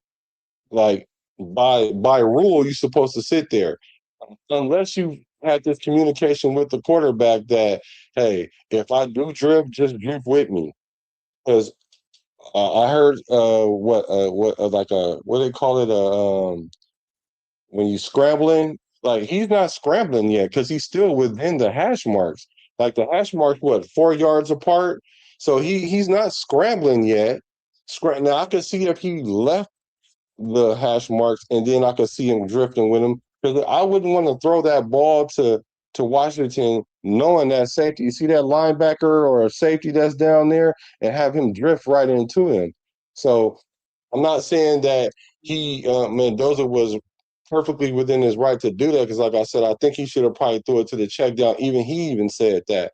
But I mean, the flat. But even with that guy in the middle of the field being open, and had he just stayed there, he would have got the reception. Sure, he might not have got a whole bunch of yards, but it would have been a positive play. And being that this is like in field goal range, it makes it a easier kick although it's not third down, it just makes it easier for you to be closer to making a field goal because of the yardage.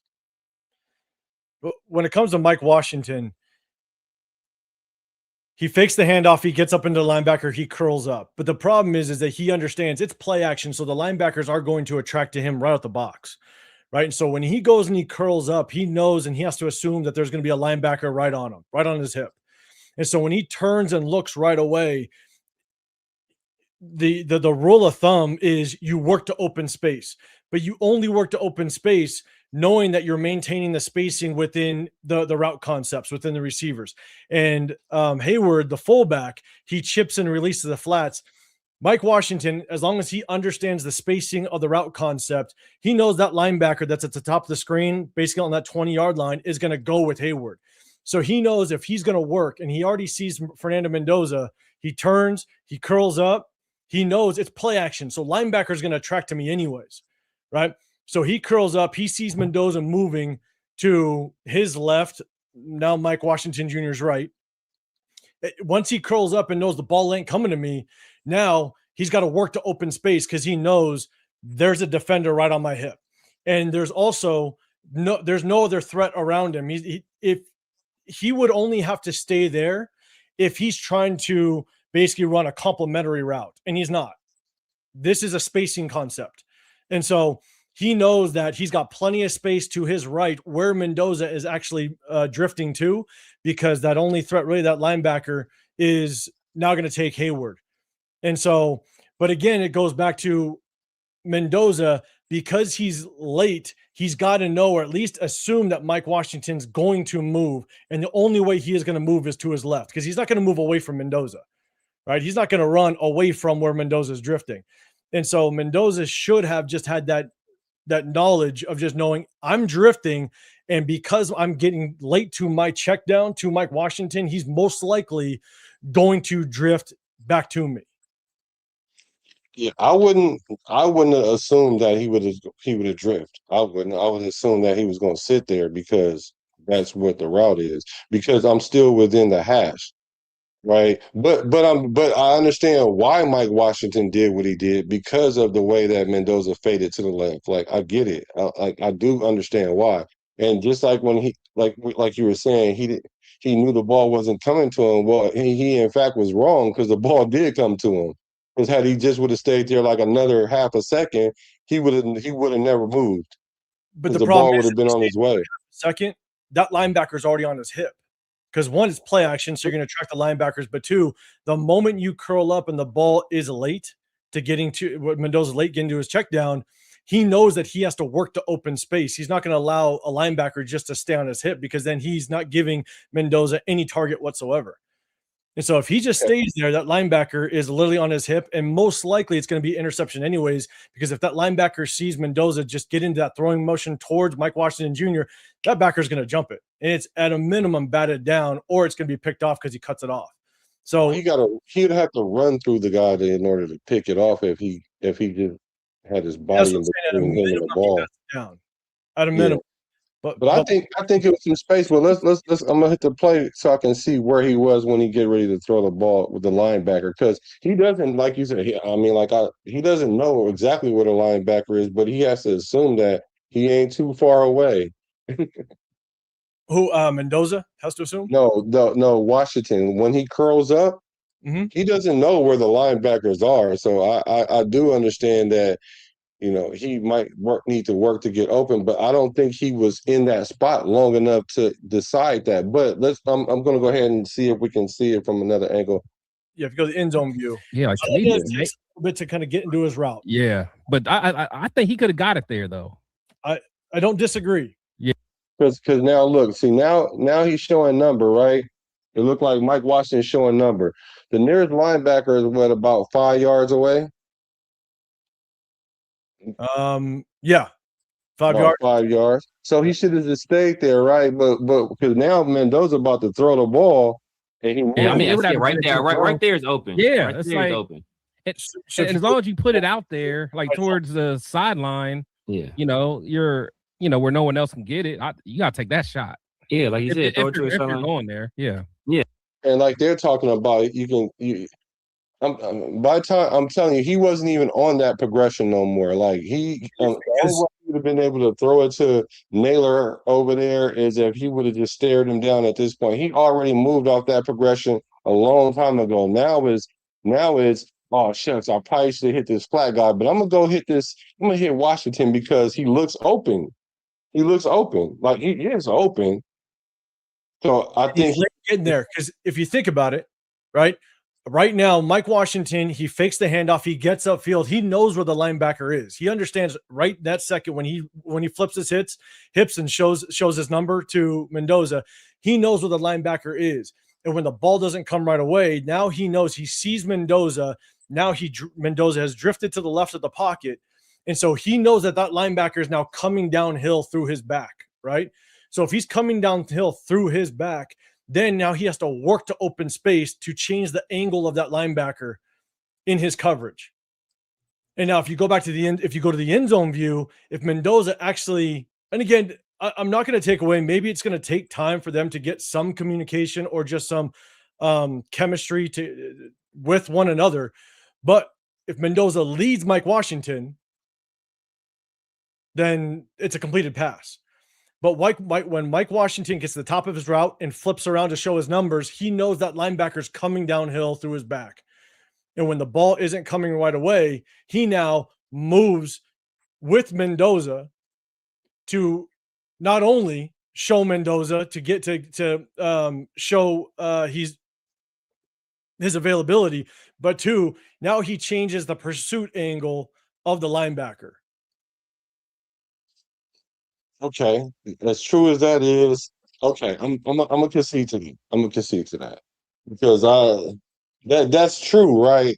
But if my route is to run this curl route right here, for one, like Severe saying, like the play broke down. The play didn't break down yet. The play ain't broke down yet because he never left the pocket. Yeah, he was on the fringe of the pocket over there by the left tackle. Because, like I said, he never left the hash. So the play never really broke down. It's just that he made a late decision to throw it to the guy in the middle instead of the guy because we don't know. He may have even saw the flats late because he's trying to buy time for the flag route or whatever. So he might have seen it late, but like he said, he saw the guy attached to him already, and he's looking at Mike Washington, and he sees that he's more open than this guy, in his opinion. So that's why he throws it to him. But like we said earlier, when you're going through 4 progressions, you can say it's late. Yeah, it probably is late to a degree, but it's not so late that the guy is already standing over him. He's not the linebacker is not standing over him. And he's 5 yards away. But if you want to go to the end zone? Yeah, but just knowing how quickly things happen within the play, right? Again, going back to the reason why I don't think Fernando was supposed to actually drift or slide in the pocket is based on the protection, right? The offensive line, they're base blocking, they're body on body. They created a very clean pocket. So when Mike Washington flips his eyes around, he's expecting Mendoza to be literally in the pocket, basically on that hash where the ball was snapped. And then when he sees Mendoza drifting, that might have been his indication, I got to move to open space. Now, Fernando stayed on his line, on his drop. Maybe Mike Washington would have stayed. Again, that's just me assuming. I have no clue. But with Mendoza drifting, I don't think Mike Washington thought that Mendoza would be moving that far to Mike Washington's right. And now he curls up, ball's not there. Now I got to move with the quarterback. I got to move to open space. And so, yeah, if you go to the end zone view, it just kind of sees. Yeah, throws to the side, like you said, he did a real good job on the comeback route to Naylor, where he kind of threw him open, right? Like Naylor was a little bit closer to safety. Fernando led him a little bit closer inside to make a little bit of a safer throw. And I think that was fantastic ball placement where you show your ability to kind of throw a guy open a little bit. The same situation here where you see that, man. As soon as he makes that break, you see that little bit of separation. You cut that thing right on the other side of the one. Right on the other side of the one. Yeah, that's NFL. Yeah, he has the arm to do it. So I can see if it's like I can see Kirk not throwing that. Kirk, maybe you don't throw that, Kirk. But Fernando, bro, you let that thing rip. Okay. So at the end of the day, right, Fernando Mendoza has to do a better job because he did not throw a lot of NFL concepts at Indiana. He just didn't. We showed it in the offseason. And so he's going to have to understand really the timing of these routes because right now the ball should be out. And that's either you're throwing here, or you're checked down to the flats, or you got Mike Washington. Mike Washington, he's showing his numbers. This is when the ball should be out. But the problem is that Fernando just holds the ball longer than he needs to. And that's what Fernando struggled with at Indiana, didn't have a lot of experience with Indiana, and was my biggest question mark coming into the NFL is he going to be able to understand NFL concepts and be able to make this type of throw? So we got a tiered concept. Right now the ball needs to be out. So and it's delayed.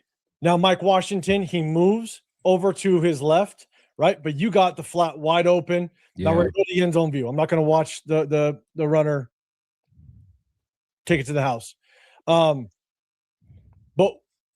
the one thing when it comes to quarterback play is a lot of times when you aren't comfortable in the pocket and you don't have the best pocket presence, sometimes where you look is where you drift, and that's not good. Some quarterbacks can get away with it because you have the experience, you understand it. But some quarterbacks, when you look left, you have this natural progression to drift that way. Yeah. Right. And that's not good, especially when you have to be able to, when you want to be able to stay in the pocket. But it's also when you take your hitches, where are your hitches? Right now, Fernando's hitching to his left, which isn't good. Even though he's looking left, watch where his hitch should be. Gets to his drop. So right there. So he opens up to the left side, right? Yep. That's what you're talking about. He hitched to the left, right? Yeah, I mean, he's basically just taking hitches directly to the left. And you look at the offensive line. This is man-on-man simple base blocking. So the line is not actually sliding to the left. They're not trying to move with Fernando at all. He's naturally doing it by himself. And if you look at, even though Hayward chips a little bit to release, that happens all the time, even when you have to stay true to the pocket and they're man-on-man, or big on big. But right now, with Fernando moving to the left, look at the position of not just the guard, but the tackle. Right now, they're not able to set correctly against the edge rushers or even just that outside rush because they don't know that Fernando's actually moving to the left. And now they've basically he's now compromised his blocking at that point. And that's why the rush does get there. Yeah. And as a quarterback, right, you can compromise your blocking if you're going to stand in there and take the hit that comes with it. And like I said, I think he was trying to wait till this guy get open. He didn't never flash to get open in time enough through the progression because he eventually gets open. Because like receivers always think they're open. Yeah, you're going to get open at some point, but are you open at the time I'm going through the progression is the question. And so yeah, he does float a little bit, not a little bit. He floats to the left and he takes the hit because that's the prize of being 6'4", 6'5", because you can do that. And that's why you guys say he takes too many hits and things like that. And I think that's something he will probably like be more aware of, especially once he get hit by some ones. Because right now they're playing like some backups or whatever. Like you can't do that all game long. You can risk it every now and then to do that.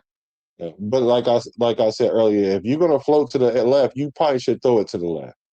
Not just throw it to the left, but know that you've now compromised your blocking on the left side. So that ball's got to come out quick.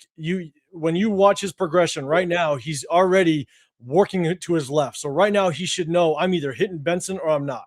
And your hitch, when you hitch to the left, you're not getting yourself in position to make a solid throw. When you constantly hitch to the left, you're not putting your feet in position to be able to drive the football. And if you're not hitting that deep ball to Benson, then you're going to have to drive that out route, or you're going to have to drive that shallow route, that third read down to Hayward. And so as he moves to the left, he's never in position to actually release the football. That's why I question whether or not he's actually reading it properly. I don't think he expected that match coverage on top of Naylor. But as he drifts, his body is never in position to actually throw the football. And I think that's why he never even saw Hayward open right away. I don't know. I think he's in position to throw the football. He's just in position to throw it to the left. I mean, and one thing I have seen him do though, also, which I was going to critique, but I was going to see if it was a thing that he was doing, is like he'll be opened up, but he will throw it straight, but his body and his platform is facing this way, which is not fundamental, right?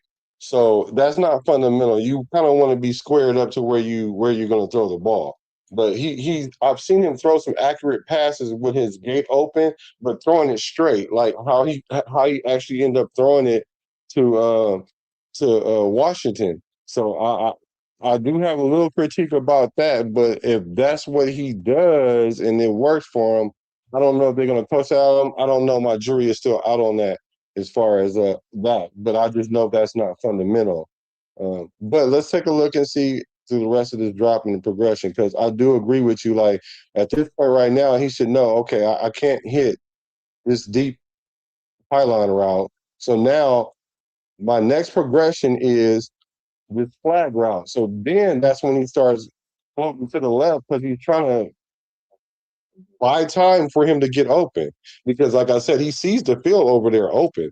He sees nothing but grass, but if the receiver ain't over there, there's no need to throw it over there and risk it because it could get picked still. But in all honesty, though, buying time isn't moving left because look at the pocket. The pocket tells me he's got to stay on that hash because if he drifts left, now you're compromising both your guard and tackle's ability to block those two guys. So while he drifts, that's true. That's true. I agree with that. You got to stay in the pocket to buy time, and you got to hit through the hash. I agree with that, but you also can buy yourself time by if you're going to go out there on the island, you're going to take that hit and you can just throw it at the last minute. And that's what essentially he's out there doing. Like he's out there like, I'm about to take this one on the chin because I'm trying to throw this corner route, but it just didn't fruition fast enough. So now, all right, now I'm looking for a check down. And yeah, he's compromised because he still got the ball off. Even through two more progressions, he got the ball off still. Yep. Right now, he wants to hit left. Right. The pocket's there. The pocket's there. The pocket is there. Yeah. But he's like when he gets to his final drop, when he gets to his final step in his drop, he's already leaning left. Leaning that way. Yeah. You can tell hits and feet. You tell it all. And when you drift in. Yeah, see, that is to create a passing angle. I don't think he's just drifting because he's looking that way. I think he's trying to create the passing angle because of how the receiver ran his route. And that's perfectly fine. Now, again, I think he's doing that on his own because the protection does not warrant him to slide to the left. But if he wants to slide, that's perfectly fine. Then you have to throw left and you got to hit Hayward now. I would agree. I would agree with that. But I mean, you have to, but you don't have to because you still got another check down in the middle. Because granted, let's say if Washington stayed where he was, the ball would have came right to him. Would you agree with that? If he would have just stayed where he was, he would have got the ball to him still. Yeah, but I believe Mike Washington is already moving to his left right now. And Mendoza's not even, his eyes aren't even to Mike Washington yet. Yeah, I know, but if Mike Washington would have just stayed there instead of just moving, though, if he'd have just stayed there, the ball would have got to him still. But because Mike Washington is already moving and Mendoza hasn't even thrown the football yet, Mendoza should have led him a little bit. This is still essentially a bad ball by Mendoza. The ball's not even out yet, and Mike Washington's already moving to the sideline. Yeah, because he took it upon himself to move. Because for one, even during the broadcasting, Troy Aikman said Mendoza probably thought he was going to sit there. That's why it's called sitting there, because he's supposed to sit there. Like when you get there, you're supposed to sit there, unless you have a conversation with the guy, with the running back, like, hey, if I'm drifting, I need you to drift with me so I can keep relationships. Otherwise, the play is for you to go there and sit there, even if And I know Sabir says like the rule is like, trust me, I play receiver too. And I'm a better receiver than quarterback. Yeah, if he's flushing the pocket, yeah, you do because you want to create a thorn lane. But if you're the running back and you're running that little curl or that little hook or whatever, and you're supposed to sit there, sitting there means staying there. That's what it means. So okay, so we're assuming that he's supposed to sit there. And again, I don't know. But again, a lot of times when you rep these type of concepts in practice, you also rep when the pocket breaks down and where do the receivers want to move based on certain defenses, right? And because this is a spacing concept, he knows he's got spacing to his left. And now he sees Fernando working to his left. So he's automatically going to work with the quarterback. And so, yeah, well, if he's trying to be an athlete and make a play, well, I would agree with that. But just like Troy Aikman said, he anticipated him to sit there. Like I don't know if that. I'm like 68.2% sure that he was supposed to just sit there. Like, but I mean, maybe, but again, at the same time, when you turn, ball's not there. Mendoza's already moving to his left. You're supposed to sit there. No, you got to work. You work to not if the route is you're supposed to sit there. In a spacing concept, you work to the quarterback because that defense was all in zone. So when the linebackers dropped his zone, everybody dropped his zone outside of the match coverage at the top of with the safeties. Outside of that, the linebackers are essentially in just zone coverage. So as soon as he turns, you now have to work with the quarterback because now Mendoza, he turns around, he looks, he doesn't see Mendoza take a basic drop back. He sees Mendoza moving. You got to move with them. But if you look at the still shot right now, Mendoza isn't even in his throwing motion. So even if he thought he was going to be there or not, he now with his eyes should see Washington Jr. is working to the left. How is he going to see him if he's looking down the field? I mean, if he's looking to the left, you're not even looking at that running back until the grenades get to blow up in your hand. Like you're not looking at that running back until the grenade's about to blow up. At this point right now, you're saying he's looking downfield, right? The moment he looks at Mike Washington, what does he see? He sees a player running to the left, right? So it's not like he has another read before he even gets to Mike Washington, which is and Mike Washington still moved to the left. So if it would be a different story if Fernando Mendoza looked at Mike Washington and Mike Washington's feet were square looking at him. And then when Mendoza gets into his throwing motion and then Mike Washington takes off, that's a whole different story. Because then, yes, Mendoza saw Mike Washington literally squared up to him and Mendoza says, I'm going to throw it there. But Mendoza's not even in his throwing motion and Mike Washington is already working to the sideline. And so when let me see. Yeah, let me see because I don't know if he's curling right now or if he's moving to the side. I don't know. Let's look and see. When you drift, when that happens, the ball should be out already. The ball should be out. You got a wide open flat route. If you want to throw with anticipation and be able to get to that ball to the back pylon to Malik Benson, or to that out route with Jalen Naylor. And yes, I actually think Jalen Naylor need to be quicker on his route. Get out there. Yeah, he rounded it a little bit. Yeah. The ball needs to be out. But what happens is because Fernando drifts left, Mike Washington already showed him his numbers. He's gonna drift with him with the quarterback. Yes, that's what you're supposed to do. A scramble drill. That's what you bet. That's what you're taught as a skilled position player.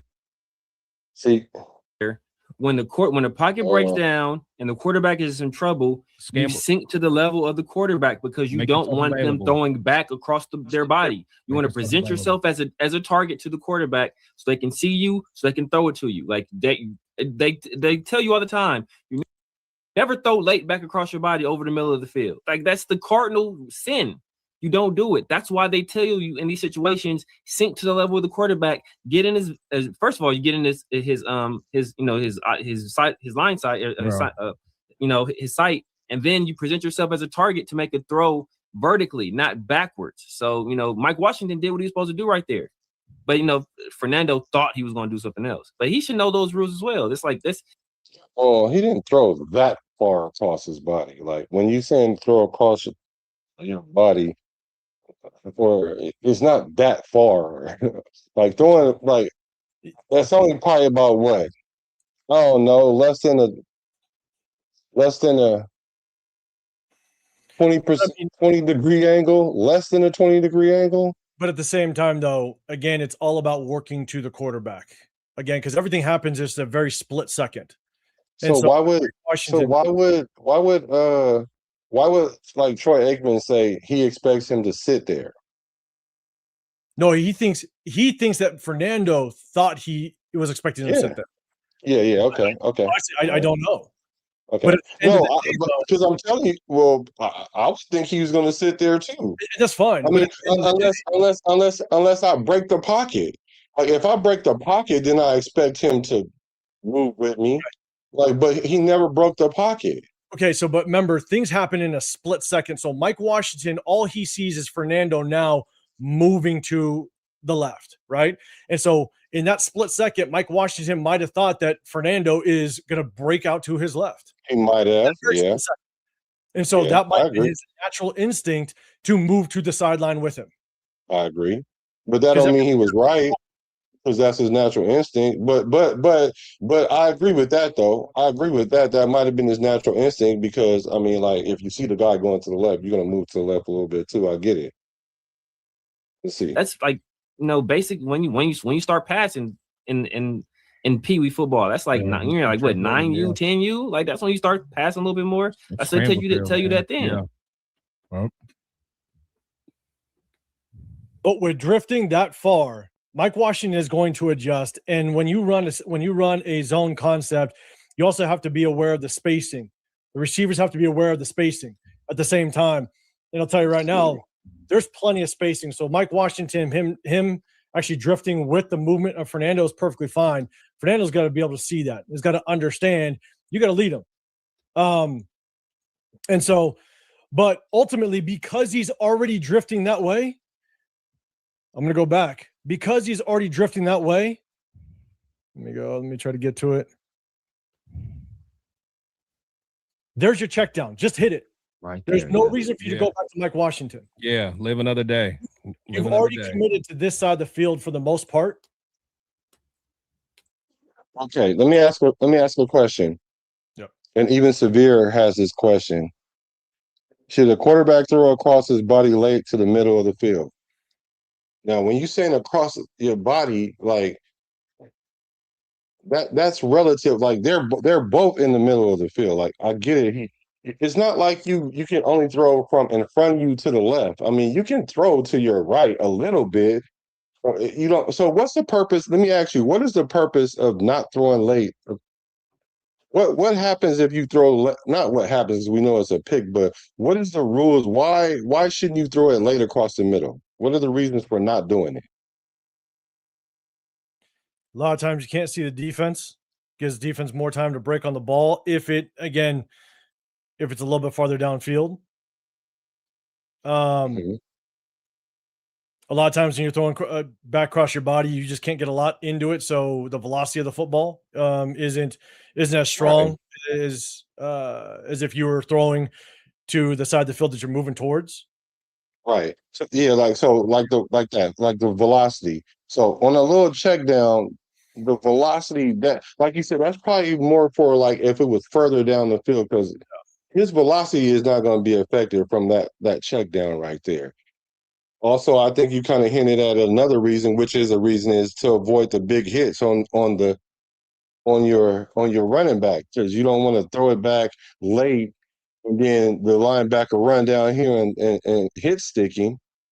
But another reason is because the chance of interception, because the defenders get to read your eyes and they can undercut the play and in the angle that you're throwing the ball. That's why I'm saying if it's like a 20-degree, like nobody's going to undercut that. Not a running back. I can see if we're talking about like a wide receiver, I get that. You don't want to throw late to a wide receiver because you're, especially as a quarterback, because a lot of times you don't even see the guy until he flash late, right? And then you see him and you try to throw it, but you ain't even looking at this defender that's already been standing there reading your eyes the whole time.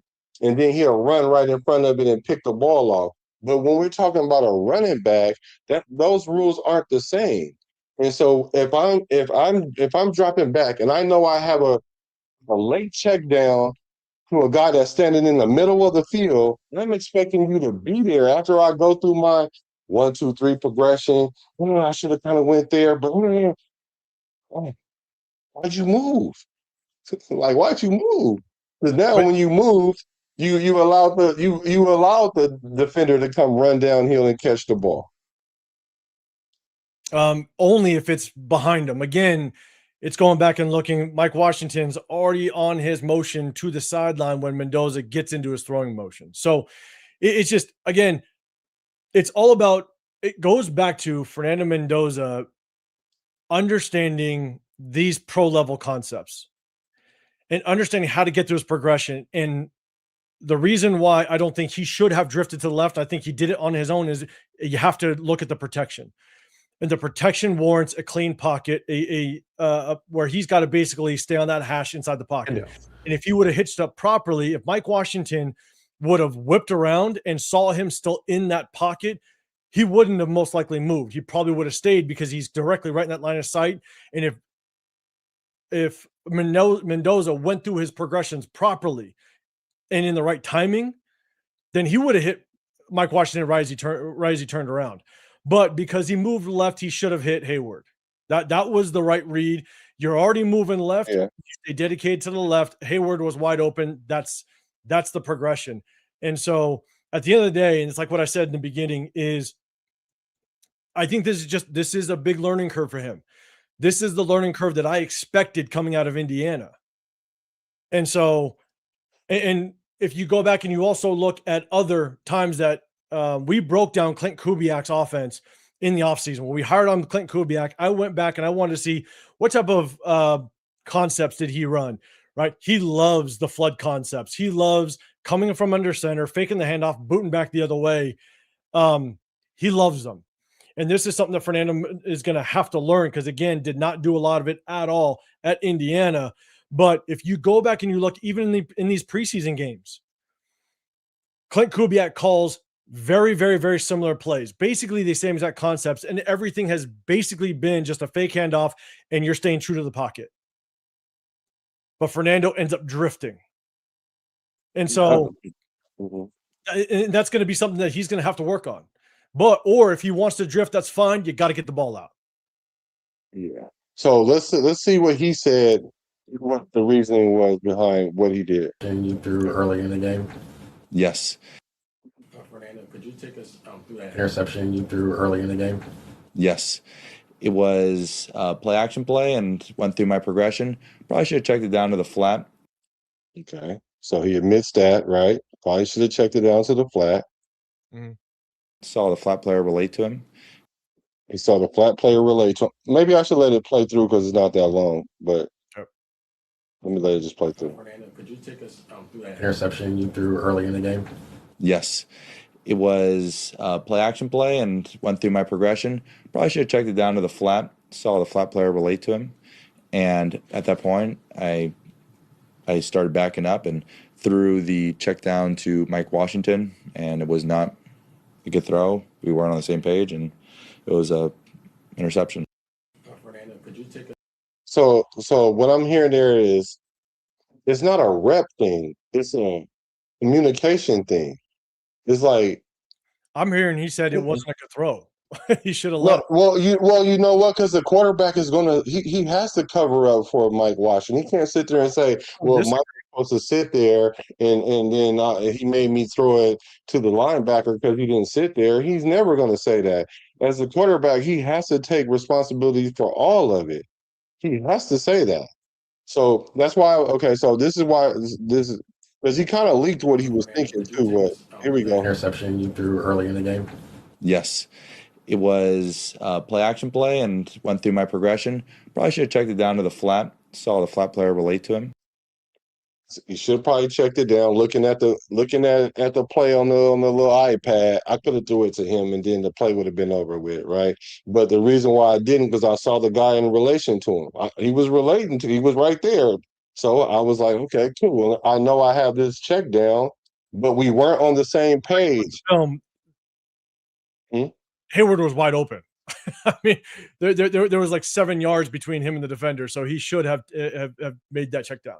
That was but I would agree that he probably should have hit the check down, and Fernando probably agree with it to what he just did. So I would think that using hindsight, yeah, he probably should have hit that check down guy. But that doesn't mean that anything subsequent that happened after that is his fault, because he didn't. Because he still had another receiver open, which was Washington. Like, had Washington not moved, the ball would have hit him right in the face. Like, but let's I'm gonna finish this part because I want to get to one little clip. It's like 4 minutes. And at that point, I started backing up and threw the check down to Mike Washington, and it was not a good throw. We were right. Take responsibility. It wasn't a good throw because it ended up being a pick. Of course, it's not a good throw. weren't on the same page, and it was a interception. Yeah. So that's, as a quarterback, you have to answer like that. You're not going to sit there and say, well, me and Mike wasn't on the same page. He was supposed to sit there, but he didn't. So consequently, I threw a pick. He ain't going to say that. I mean, he said they were on the same page, but the question is who was right and who was wrong? That's, no one knows at this point. But again, it goes through just understanding what the past concept was, when with it being a spacing concept, knowing that Fernando didn't stay true to the pocket and drifted. And when Mike Washington turns around and Fernando's late through the progression, Mike Washington is naturally going to move to the quarterback, move with the quarterback, because the spacing is there. And so, again, at the end of the day, I think, yeah, they both weren't on the same page. And it just remains to be seen who was not right, who was off, and we'll never get the answer to that question. But well, maybe not the answer to the question, but this is kind of like what happens in like preseason games, or even sometimes in practice, right? When something like this happens, that's when you go have this conversation. It's not a rep thing. That's what I'm saying. You don't go rep that hella times because that happened. What you do is you just go say, look, let's get on the same page with this. If you see me drifting like that, and the concept is, and your route is to sit there, because I'm expecting you to sit there. Or he could say, look, if I drift like that, and I'll prefer if you just stay in my line of sight and you drift with me. He'll say that. It's not, like I said, it's not like a rep thing. It's not something that he needs to learn. It's just a conversation, and that's what I'm saying. He said that communication is, what's that? Honestly, in my opinion, also he needs to work on his accuracy. I don't think Mendoza, outside of RPO back shoulder fade, he's not very accurate. You go back and look at his entire season at Indiana, anything outside of back shoulder fade or RPO, he was 50-50 accuracy wise. He was not very accurate. But then it's not shocking when we are constantly hearing interceptions where DBs and linebackers are jumping. I mean, he threw 2 interceptions yesterday. He threw an interception during the joint training camp. He's thrown multiple interceptions prior to the training camp, and a lot of it is short routes. And so the question is who's not on the same page? Is it the constant running backs, or is it Mendoza either being inaccurate or not understanding what the concept's supposed to do? Because all we're hearing out of training camp is he's literally throwing interceptions day in and day out. So it's just trying to understand. Like, I don't think we're going to get the answer on who was right and who was wrong, because maybe Kubiak wants Mike Washington to move like that. I don't know. Yeah, it could be. So there clearly was a miscommunication, but at the end of the day, when you watch the release of the ball, then you would hope that Mendoza would see Mike Washington's movement is already to the sideline, in hopes that you would actually lead him. But again, a lot of his interceptions in training camp, joint practice, everything has literally been short intermediate routes. So there's a lot of miscommunication going on apparently, but who's at fault? And that's going to be the interesting part.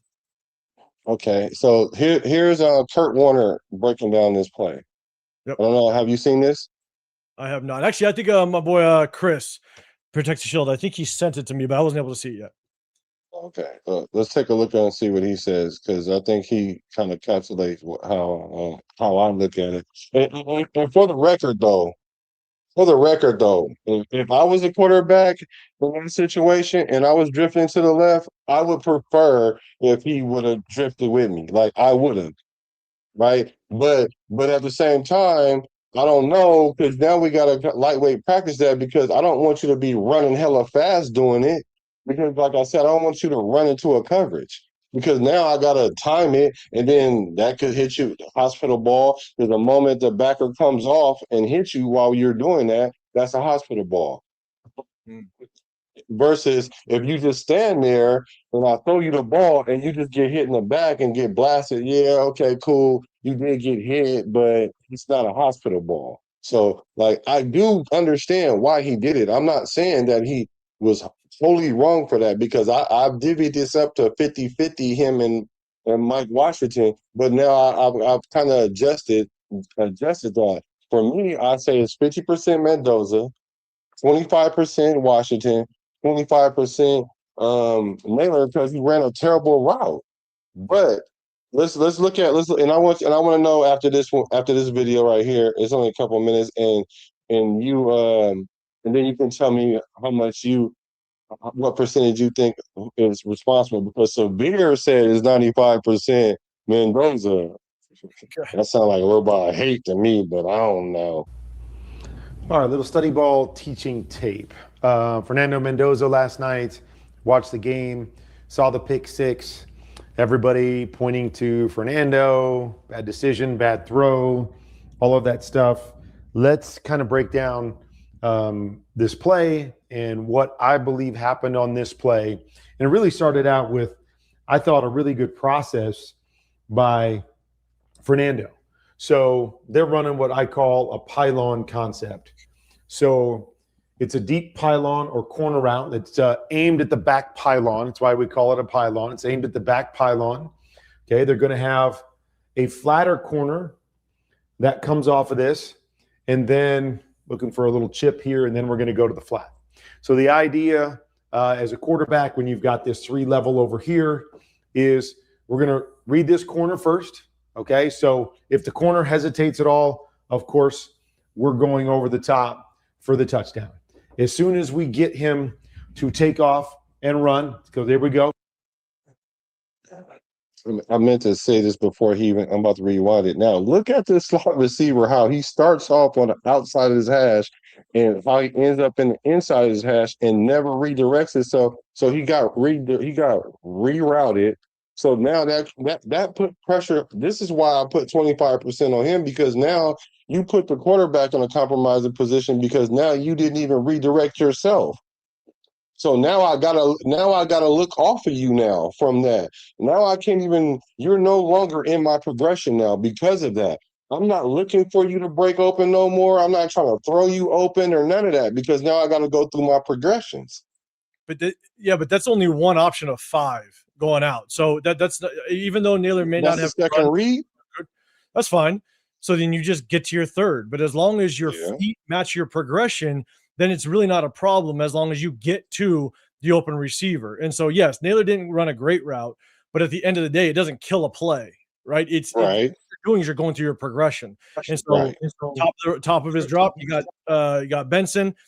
Didn't like it. That's fine. Get to your second. Naylor's late out of his break. Okay, bang. There's my third to Hayward. So yeah, not a great route. Great route to play. It's just going through your progression, because you literally have 4 other options, as long as you just go through your progressions properly. Yeah, because had he stayed right here and just stayed in the pocket, without a doubt, just throw it to Hayward. But now if you're trying to gamble and you're trying to buy time for this corner route to break open so you can redirect yourself, that's why I'm saying that's why he floated to the left, trying to buy time. Like that's what I'm thinking he's thinking. But let's see. We got him to turn his shoulders. He's engaged here. He's running. Now it becomes a high-low off of this flat defender. Okay, so it looks like here, hey, we got the corner out of there. We're going to have a chance. The only problem is we have a quarter safety right here. And so the whole goal on this is we've got to beat that quarter safety with our corner route. Okay, so you see one way that teams like to attack quarters is getting over the top of the quarters. So they'll put a post there. That's a combination we call POCO, post corner. So now you get the safety to hesitate, you throw the post over the top. They just happen to have everything going outside, so safety squats. He's not giving anything up over his head on this particular play. And as Fernando goes through this process, safety does a good job squatting his feet and jumping on the corner route. So all three of these things are covered. So really well done.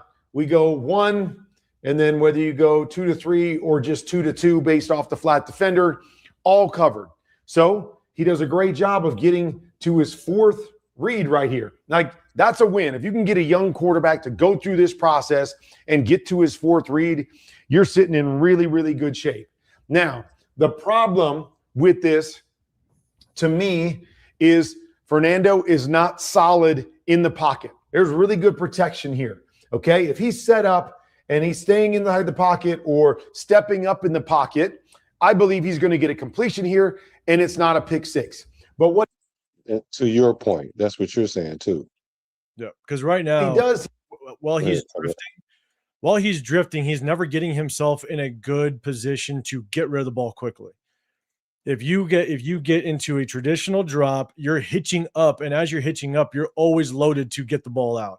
But as he's moving and drifting to his left, he's too upright. He's never in the proper position to set his feet, get his hips into it, rotate his shoulders, drive into the throw. It's just he's just not quick enough with the processing. Because you see all that. I'm sorry. Go ahead. My bad. Just literally because of the way he's positioning his body through with him sliding to his left, he's just never in that position to really just get the ball out quickly. Yeah, he forget all that. You see all that green grass over there that's open where that route Naylor is supposed to be running over there, that bad angle he taking. Mm-hmm. Look at all that space over there. He legit want to throw that. He wants to throw that, but he can't throw it because of the route. You see what I'm talking about? All that open space over there by the first down marker and the 10-yard line and all that. The issue I had when we looked at the end zone view was that I don't even think he considered Hayward, because the great part is we have a stripe on our helmet. And when you watch the end zone view, you can kind of get an indication as to where they're looking based on where the stripe is pointing. Again, I'm not saying it's exact, but it's a good indication. Right. And literally the stripe on his helmet never moved to Naylor, not even for a second.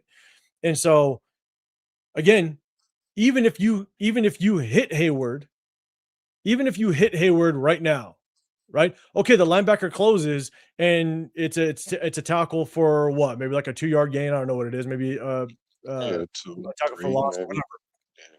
But even if you get to your 4th progression and Mike Washington just stays, it's the same thing. You're basically hit Mike Washington 2 yards, maybe. Yeah. You know what I'm saying? And so he's already committed to the left. So you just hit Hayward. Yeah, maybe it's a tackle right as he catches it, but then you live for another day. And so with him drifting to the left, he's already committed to the left. And that's why Kurt Warner, I think, is saying he had to stay true to the pocket. So when you hitch up, you're in that position to get rid of the ball right away. And now he's hitting Mike Washington as soon as he turns. Let's see. Here, as he's reading this out, is he starts to fall in the direction of the throw. Again, a common practice. Everything is happening to the left. I'm trying to feel the pressure. I'm falling to the left a little bit, trying to make sure I've got vision on everything. And I'm falling in the direction of the throw because I would never obviously want to run down to the bottom of the screen away from those throws because I can't make it. So the natural thing is kind of fade in that direction. Okay. Why is that important? It's important because this guy here is looking at you as a quarterback. Okay. So we play this out. Everything's covered. Running backs. So now he's showing him his numbers, right? Now we're at the point because, like he said, it's natural to fade that way. The concept was left, all that, and so now Mendoza he looked off all those 3 first reads at this point now, right? Because if he was going to throw it, he would have threw it to the flats. If he was going to throw it over there, but now he'd already he's changed his platform to go to Mike. not all the way, but he's changed it from being open to the left. And so now look, they essentially catch each other at the same time, and he's expecting him to stay there, but he never really stayed there. He just took off. Like, and I'm gonna rewind it so you can kind of see it in real time. Because this guy here is looking at you as a quarterback. Okay, so we play this out. Everything's covered. Running back sits. Okay, he's sitting right there. That's what I believe Fernando throws. He's throwing the sit check down to the back. What's the back do? The back sees Fernando sliding to the left. And so as he sees him sliding, natural rules when the quarterback is scrambling or moving away from you is to work into his vision. So I believe this back is going to sit down. He feels Fernando falling to his left. He's going to try to get, in his eye line. He's going to try to work towards him so he doesn't have to throw back across his body. And in doing that, what happens? Just as he starts to move, Fernando's throwing the ball, throwing it to where he was. Looks like a terrible throw. Looks like it's way behind his receiver. But this little miscommunication, this little movement by Fernando is what the back sees. The back's working with him. And again, at the end of the day, they might yell at the back for this. Like, hey, you're supposed to sit there.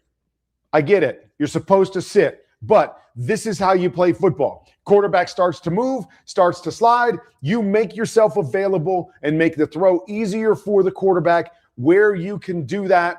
I believe that's what the back is doing right here. It ends up costing them because it's all about timing. I'm starting to throw it. He's sitting there right as I'm starting to throw it. He's feeling me move. He takes off. Boom. Hits the linebacker in the hands. Turns into a pick six. Everybody's talking about this is a huge mistake. I don't think it's a huge mistake. I think it's just a small little miscommunication between quarterback and running back or receiver at the last second that ends up turning it into a pick six instead of a short, really good completion and really good rep for Fernando Mendoza. What's your thoughts on that? I think what is so difficult, and this is maybe off track a little bit, is Kurt Warner he ends it with really good rep with Fernando Mendoza. Like the sugar coating is wild. I mean, he threw a pick six, but then we end it with great rep by Fernando. Like, no, he threw a pick six. Like ultimately, there's a lot that he's got to work on. And but honestly, I agree with most of what Kirk Cousins says. At the end of the day, Kurt Warner, at the end of the day, there was a miscommunication. And it's trying to understand what is not just standard running back rules and what's being taught in the running back room, but also what's Clint Kubiak's rules in that concept, right? Now, again, and I think it all boils, it kind of starts with Fernando in him drifting in the pocket because it's base blocking. It's body on body. The pocket he should have stayed true to the pocket technically, but he drifted. And that I think is that's kind of where everything kind of went wrong just in the very beginning.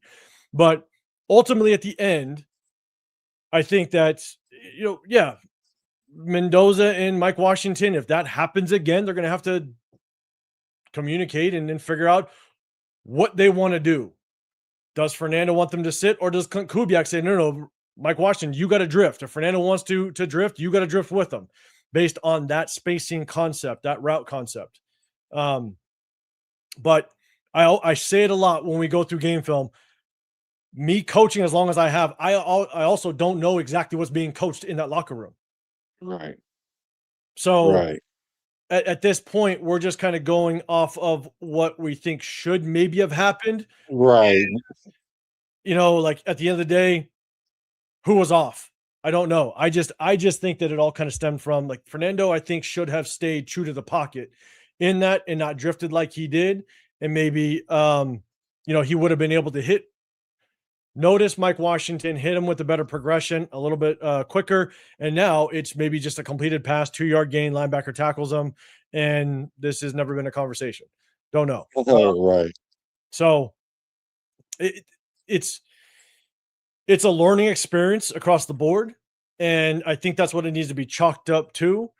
But at the same time, these are just, again, based on reports that are coming out of training camp, reports that are coming out of joint practice, stuff that we're seeing, just some of the struggles that we're seeing with Fernando. It's the same thing. It's the concerns and question marks I had coming from Indiana.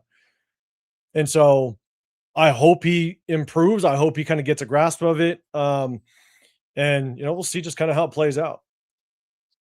Yeah, well, you're right. We're going off basic rules, and a lot of times these teams will tweak these basic rules to fit their schematics, how they like to do things. We're not privy to that.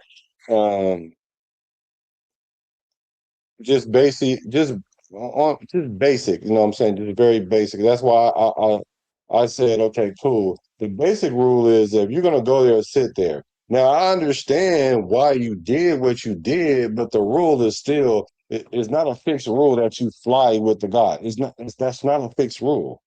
But my whole argument was it's not even something that you have to rep out. It's not something you have to rep out. All you have to do is have a conversation, like communicate that, like this is how I expect it to be, and if this happens, then just do this, And then when you make a mistake like this in like a preseason game or even in practice, then that's when you talk about it so it don't happen again. Now I seen Severe, and I forgot I could have had Severe if he had time to come up here if he wanted to, but he said how many pick sixes had Fernando thrown in practice. Now we're talking about practice first of all, so he should have the ability to make mistakes. Now let's ask I don't know how many pick sixes he thrown in practice. If we're gonna count the pick six that he had in the joint practice and then the pick six that he had in this game, I only know of 2. I don't know if you guys know of more than that. But what I do yesterday. Huh? He had 2 today. Two pick sixes? He had pick sixes? Yeah. No, I think he had 2 in one at the practice that I saw. And then one that was reported. Greedy Vance has got him twice. And then I saw one that Greedy Vance dropped. I was at the training camp and Greedy just jumped it and he dropped it. It would have been a pick 6. But so essentially he thrown a couple pick sixes in practice. Oh well, one in practice and one in the game that we can verify, right? 2 that have been reported by the beat writers, and one that should have been that I saw. Yeah. So how many pick sixes have you thrown in the game? Like a real game? I don't know. Yeah, he's thrown. He didn't have any last year, but again, he never ran pro style concepts last year at Indiana. It was literally all just RPO. So in 3 years, he's thrown 1 pick 6 in 3 years. So throwing a pick 6 ain't his thing. Well, I don't know. It's not about the pick sixes. It's just about the interceptions. That's all it is. It's I don't. I agree with that, but I was just going off this comment that Severe guy is like, how many pick sixes has he thrown in practice? That'll tell you who's at fault. But I'm just saying that's why I was trying to figure out how many pick sixes have he thrown. But it's just when I went to training camp, I saw roughly 60 to 65 throws, and he threw only 1 deep ball. That was it. Aiden O'Connell, the moment he got into full team, and I'm just talking about full team. I'm not talking about one-on-ones and stuff like that. That's nothing. I'm talking about full team. Aiden O'Connell got in, and he threw multiple deep balls and just threw it downfield. So I don't know if they were trying to restrict Fernando, but when I went to the 2 days of training camp, between 60 to 65 throws, he threw the ball deep 1 time, and it was completely overthrown with Malik Benson. Everything else was just basically short to intermediate passes, really just short passes, in all honesty. And the thing is that I'm wondering if Greedy Vance kind of has his number. Maybe some of these other defenders have the numbers, because more times than not, he's basically just going to the check down. I don't think he's comfortable with reading the NFL defenses right now, which it's not a massive knock on him about reading NFL defenses. But at the same time, I don't think he understands just NFL route concepts because he didn't run it at Indiana. He didn't run it. I mean, maybe 5% of his throws at Indiana, which wasn't a lot because he was 60th in passing attempts at last year in college football.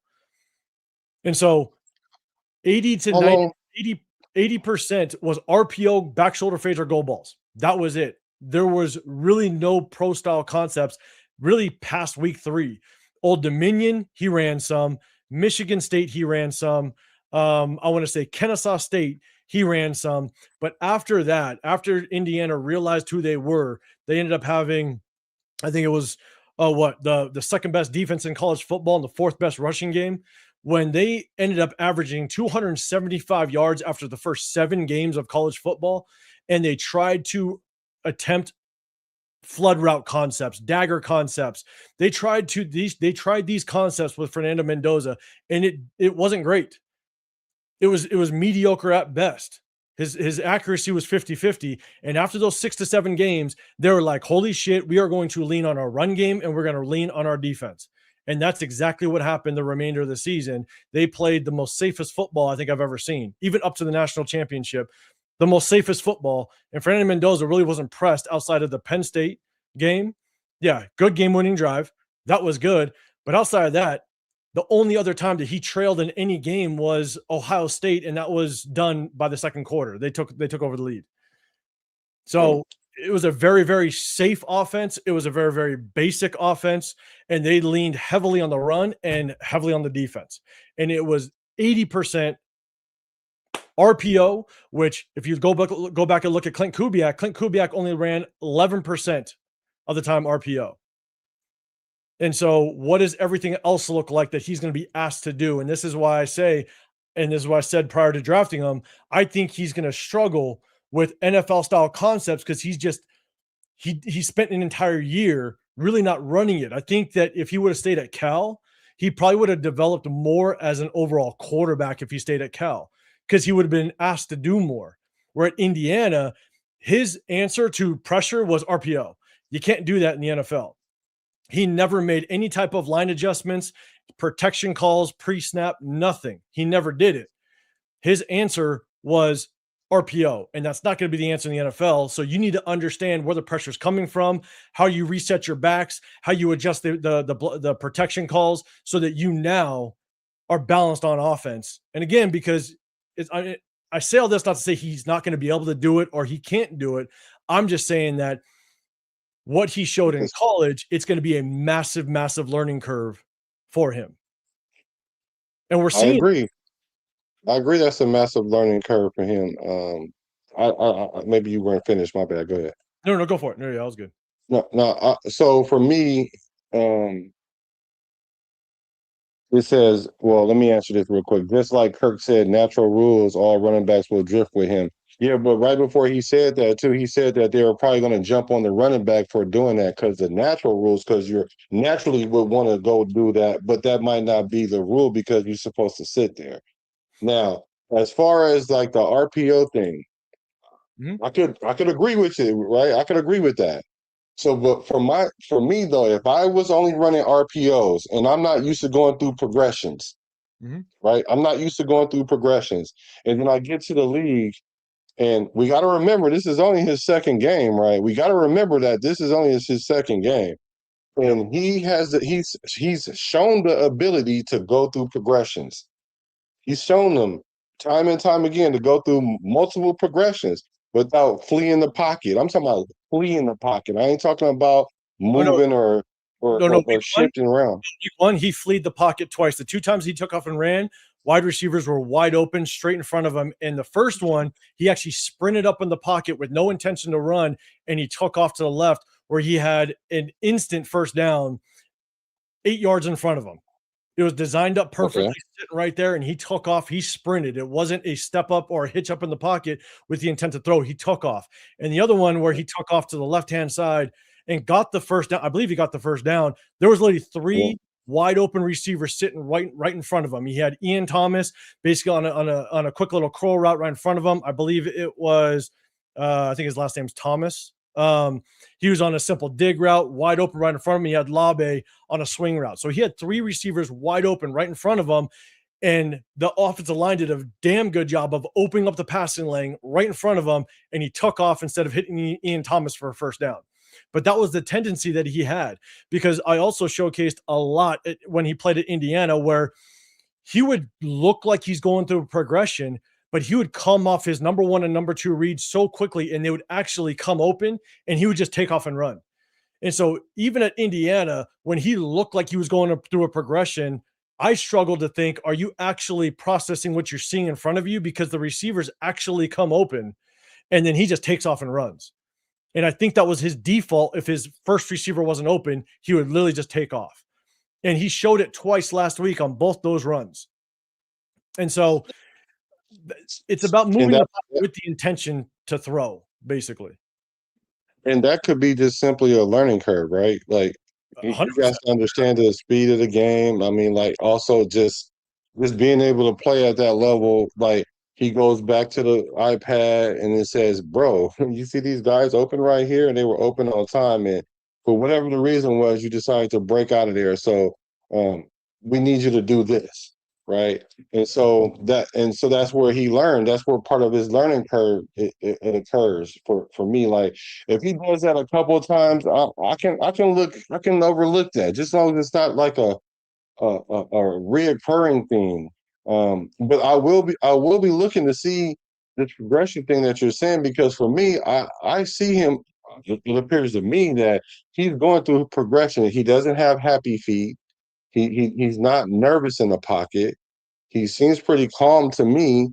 Things that it takes quarterbacks time to even get used to, and I feel like that he has a certain level of confidence to do those things, even so much that he drifting to the left trying to wait for this dude to get open. Because if you're not confident in yourself and then comfortable in the pocket, you're not going to try things like that. You're not going to try to work your way from the third progression to a fourth progression if you're not comfortable in the pocket. You're going to try to throw the ball out quick all the time.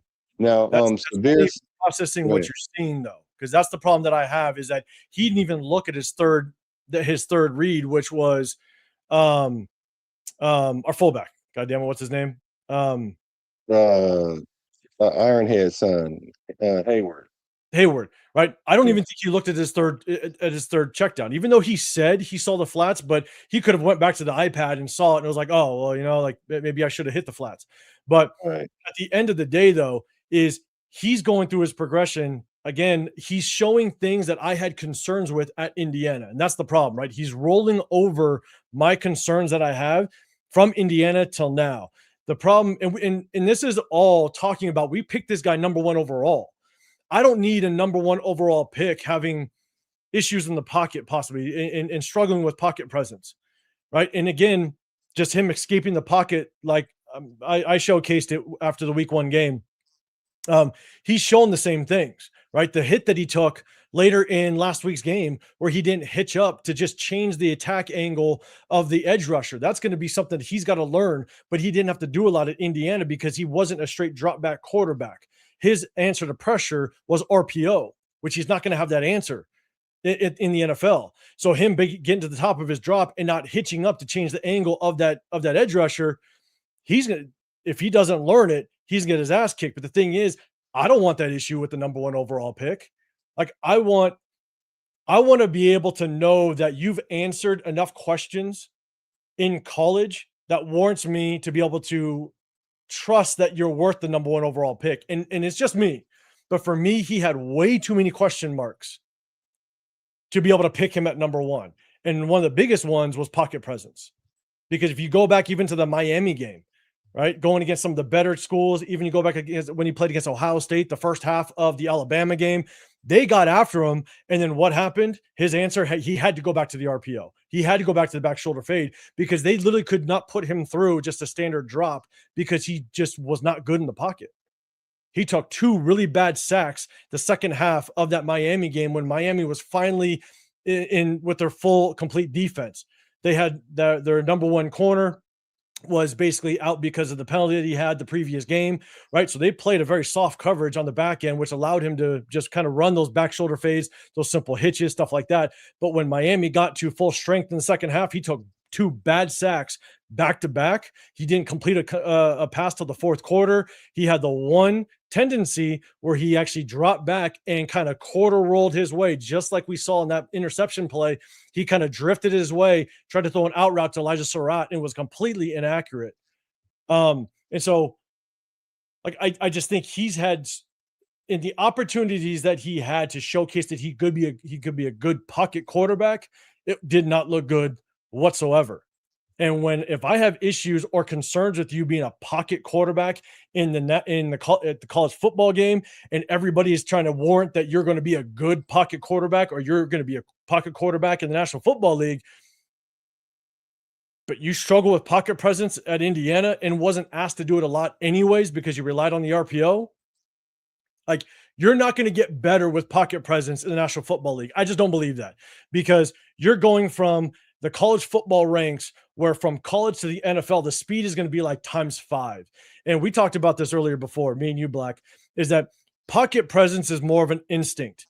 It's like vision, right? You have to have a feel for the pocket. You got to understand where that rush is coming. And if you don't have it in college, I feel like the likelihood that you're going to get it or improve into it in the NFL level is very slim to none, because again, the speed is like ×5, but also go back to the practices. You only have like 14 padded practices in training camp and 15 padded practices during the season. Plus, all quarterbacks are wearing that red jersey. So you're untouched anyway. So you're never going to get the true understanding and feel of what that NFL rush is actually going to be like until you actually get into the game. And so Fernando Mendoza can sit all season long, and he's never going to really understand the pressure and what it feels like to literally get your head taken off by 6'4", 260-pound DN, because it's not going to happen in practice. And so, again, because of the lack of experience of having to navigate the pocket, but also when he was asked to, it really wasn't pretty. Again, go back to the Ohio State game. He was running for his life, just ducking his head. He drops his eyes way too quick and ends up just putting himself in circles, trying to get out of the pocket. He just wasn't great at it. And I have concerns. And again, it just created another question mark as to whether or not he's going to be good in the pocket in the NFL, because again, you're not going to get a lot of experience at it. And the speed is ×5. So, how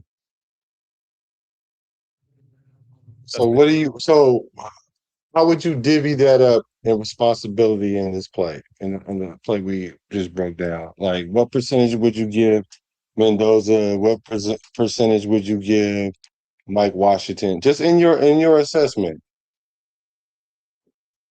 In my assessment, honestly, it starts with Mendoza. Again, I don't think he should have drifted based on the protection. So I think that's number one. I think he missed the easy read because he was already moving left to the check down to Hayward. That's two. If there's a miscommunication, again, without being in the actual, locker room, understanding what the coaches are talking about, I think the natural instinct for that running back is to move with the quarterback. And so, I'd put it 80% on Fernando. That's what I'd put it as. And maybe you could put on someone, Mike Washington. Maybe he was told to stay there. That's if it is, okay, that's fine. But again, without being in that coaching room to understand what's being coached, I just think it was more on Fernando because of the way the play started. With him drifting, with him not hitting the check down, and then being late to his fourth read. Again, late in my perspective. I put at least 80% on Mendoza. Okay. Severe. Since I didn't read your comment accurately, you said how many pick sixes have Fernando Mendoza thrown over the last 2 weeks? Maybe that will inform us whose fault it was. Maybe it will, maybe it won't. I don't know. But so you guys are saying 4. I think he said 2 by Greedy Vance, 1 in the joint practice, and no, let me read your comment. Let me make sure I read your comment, Severe. Oh yeah, by the way, thank you for the 10 jewels. There's a lot of jewels being shared on this pod. So like I said, thank you for your time, brother. Let's see. You said 2 to Greedy Vance. Lassiter dropped one, another pick six, so that don't count. So I don't know why you put that there because it's not a pick six.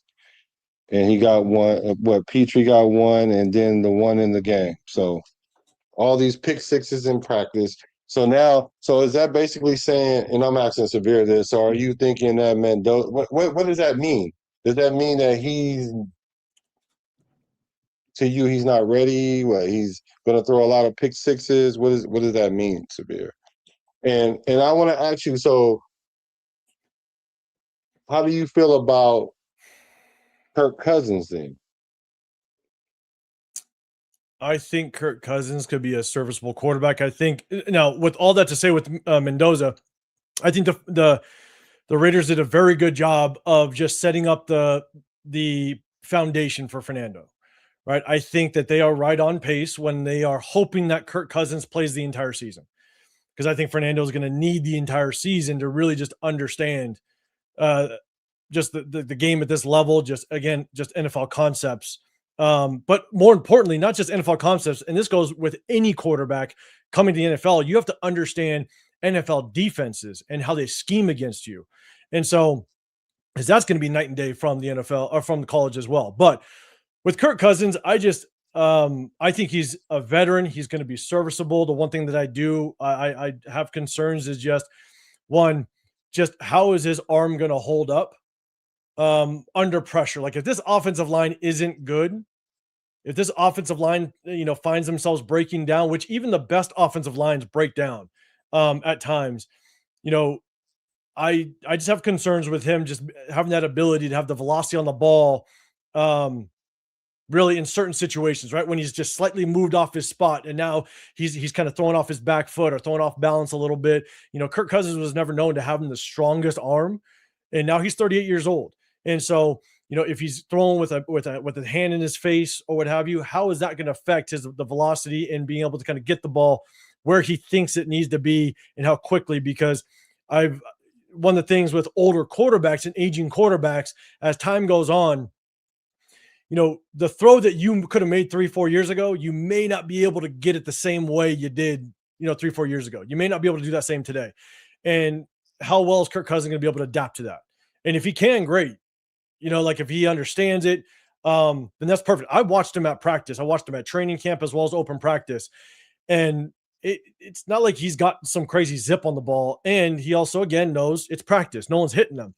And so when it's live bullets and when it's time for him to have to kind of throw off that back foot or off balance, I'm just wondering just how much kind of zip he's going to have on that ball, because that one throw that he had to Jack Bech, that first preseason game, I went to the preseason game and I was watching it, and that ball just did not get there very quickly. And I thought Will Johnson was to jump that thing.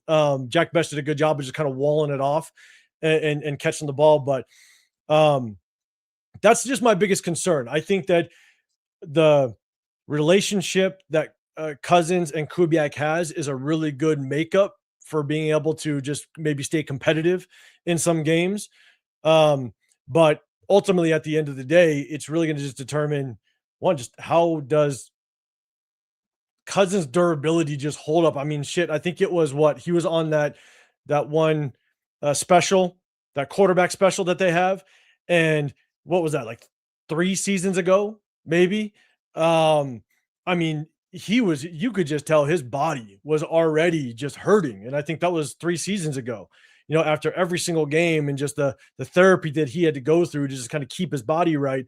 And he just would say it over time and time again, just how much he was just hurting throughout the season. And so kind of fast forward to 3 years later, just how is that going to take effect? And again, I hope that this offensive line kind of just allows him to have that protection, because if this offensive line breaks up and just, folds a couple times throughout the game and he takes a good shot, or again, just hand in face and he just can't get his shoulders, everything into it. One thing I noticed at practice and as he throws it, when you kind of see the shoulder, right? The throwing shoulder, when you see that throwing shoulder and everything come before the hand, that just tells me that he's just trying to get a lot into that throw, even when it's just a simple, just kind of drag route going, 10 yards across the field.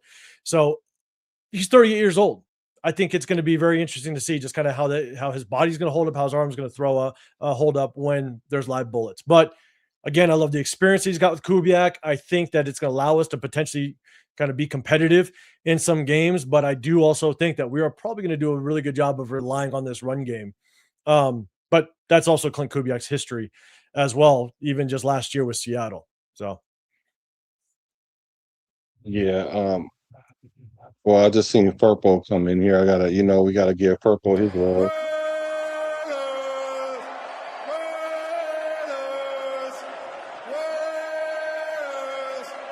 That's what I'm talking about.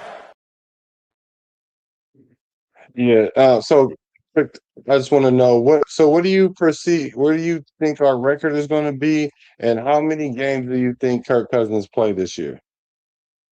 well, I hope he plays every game. That's my hope. Mhm. I have our floor at 2 and our ceiling at 4. Wow. Wow. So can you promise me this then? Yep. I mean, like a gentleman promise. When the Raiders get to 5 wins, then you got to come back. All right. Okay. I had Because you said the floor is 2 and the ceiling is 4. the ceiling is 4. Yep. I mean, last year I had our floor at 3 and ceiling at 6. I just gave it a little bit I higher can see ceiling. why last year. I can see why last year because we had Chip Kelly. Yeah. I would have agreed with that last year. I think our schedule is actually pretty damn hard this year. If you go and you take a look at all the games that we're going to play, I think it's going to take one game. We should beat Miami, but I just don't think Miami is just a gimme. You know what I'm saying? Like, we're still just like them, a brand new team. We're going to have to work out the kinks. We're going to try to figure out what our offense is going to look like, how they gel, also with the defense. Obviously Miami has the same concern, but it's not a gimme by any means. But we should win that one. The other one that people have us easily winning is the Saints, which I just That ain't no giving. well, a lot of people just say we should beat the Saints. I think Yeah. I think we're meeting the Saints too early. The Saints got second-year head coach, got second-year quarterback. I think they're gonna have a couple more things dialed in. We're also going to New Orleans, and so I think it just might be a little too early for us to be able to catch that win. Um, then I got maybe the Saints, and I got maybe the Cardinals. And there's going to be maybe some that we win that we're supposed to lose, and some that everybody thinks we're going to win, and we end up getting our ass handed to us.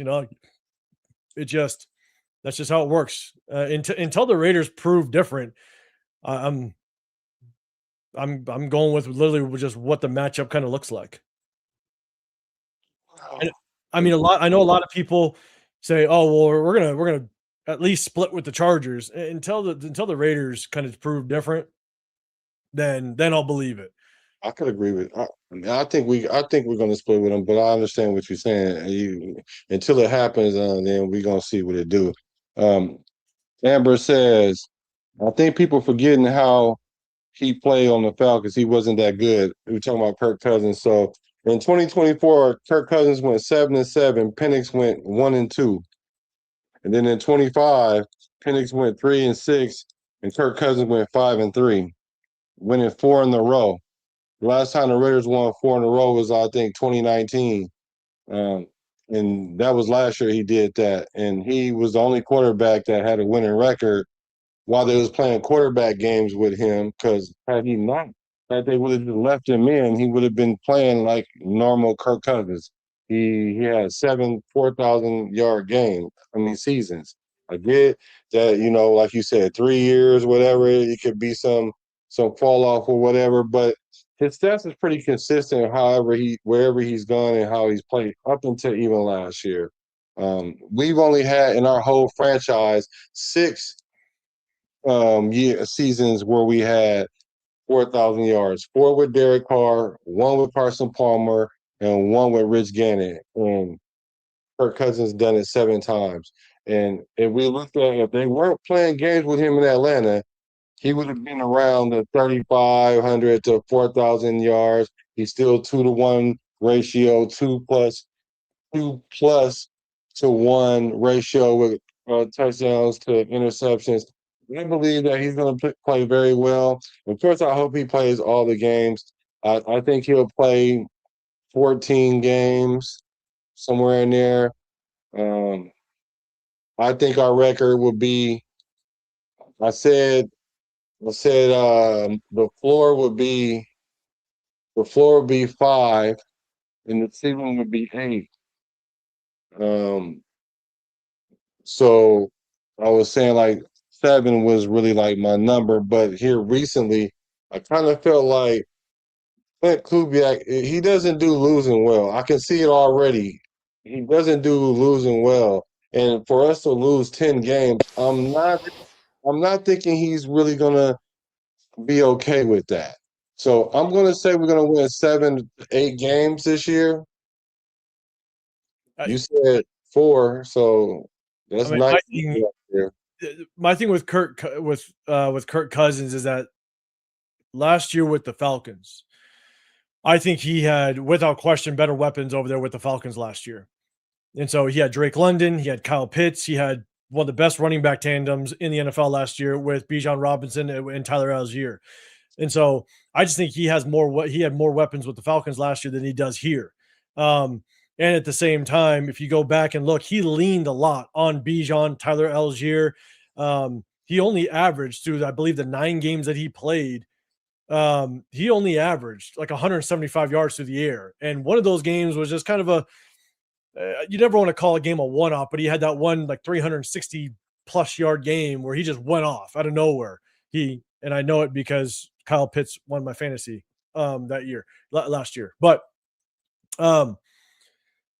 like, to think that Kirk Cousins, in my opinion, he's going to come over here with the receiver room that we have. Yes, we have Brock Bowers, but Brock Bowers, he's one guy. With this receiver room that we have, that he's just going to come over and just start throwing all over the place. I just don't see it. Again, given the fact that he had better weapons at Atlanta and only averaged 175 yards through the air last year through the games that he played. So I think we're going to lean a lot on the run game. And until this offensive line truly proves that they're going to be a top tier offensive line, then I'm really curious just how we're going to be able to get those wins. Also, given the fact that, we're still trying to figure out like what this offensive line is. And we're also kind of seeing, again, it's just preseason, but we're seeing some struggles with this defense. And we're still trying to figure out what this defense is going to look like. And so, we may not be able to lean on this run game if we find ourselves getting caught down 17-3 going into the fourth quarter. And now we got to pass our way out of it with the likes of a Jalen Naylor and Jack Besh and Trey Tucker. Yes, again, Brock Bowers, but I don't think those are guys that we're going to be able to be crazy confident on to all of a sudden put a 17-point, fourth quarter up. It's just, I just don't see it until they prove it. I guess then we just put in AOC in that case. Yeah, so man, okay, cool. So all right, well, hey, we're gonna see.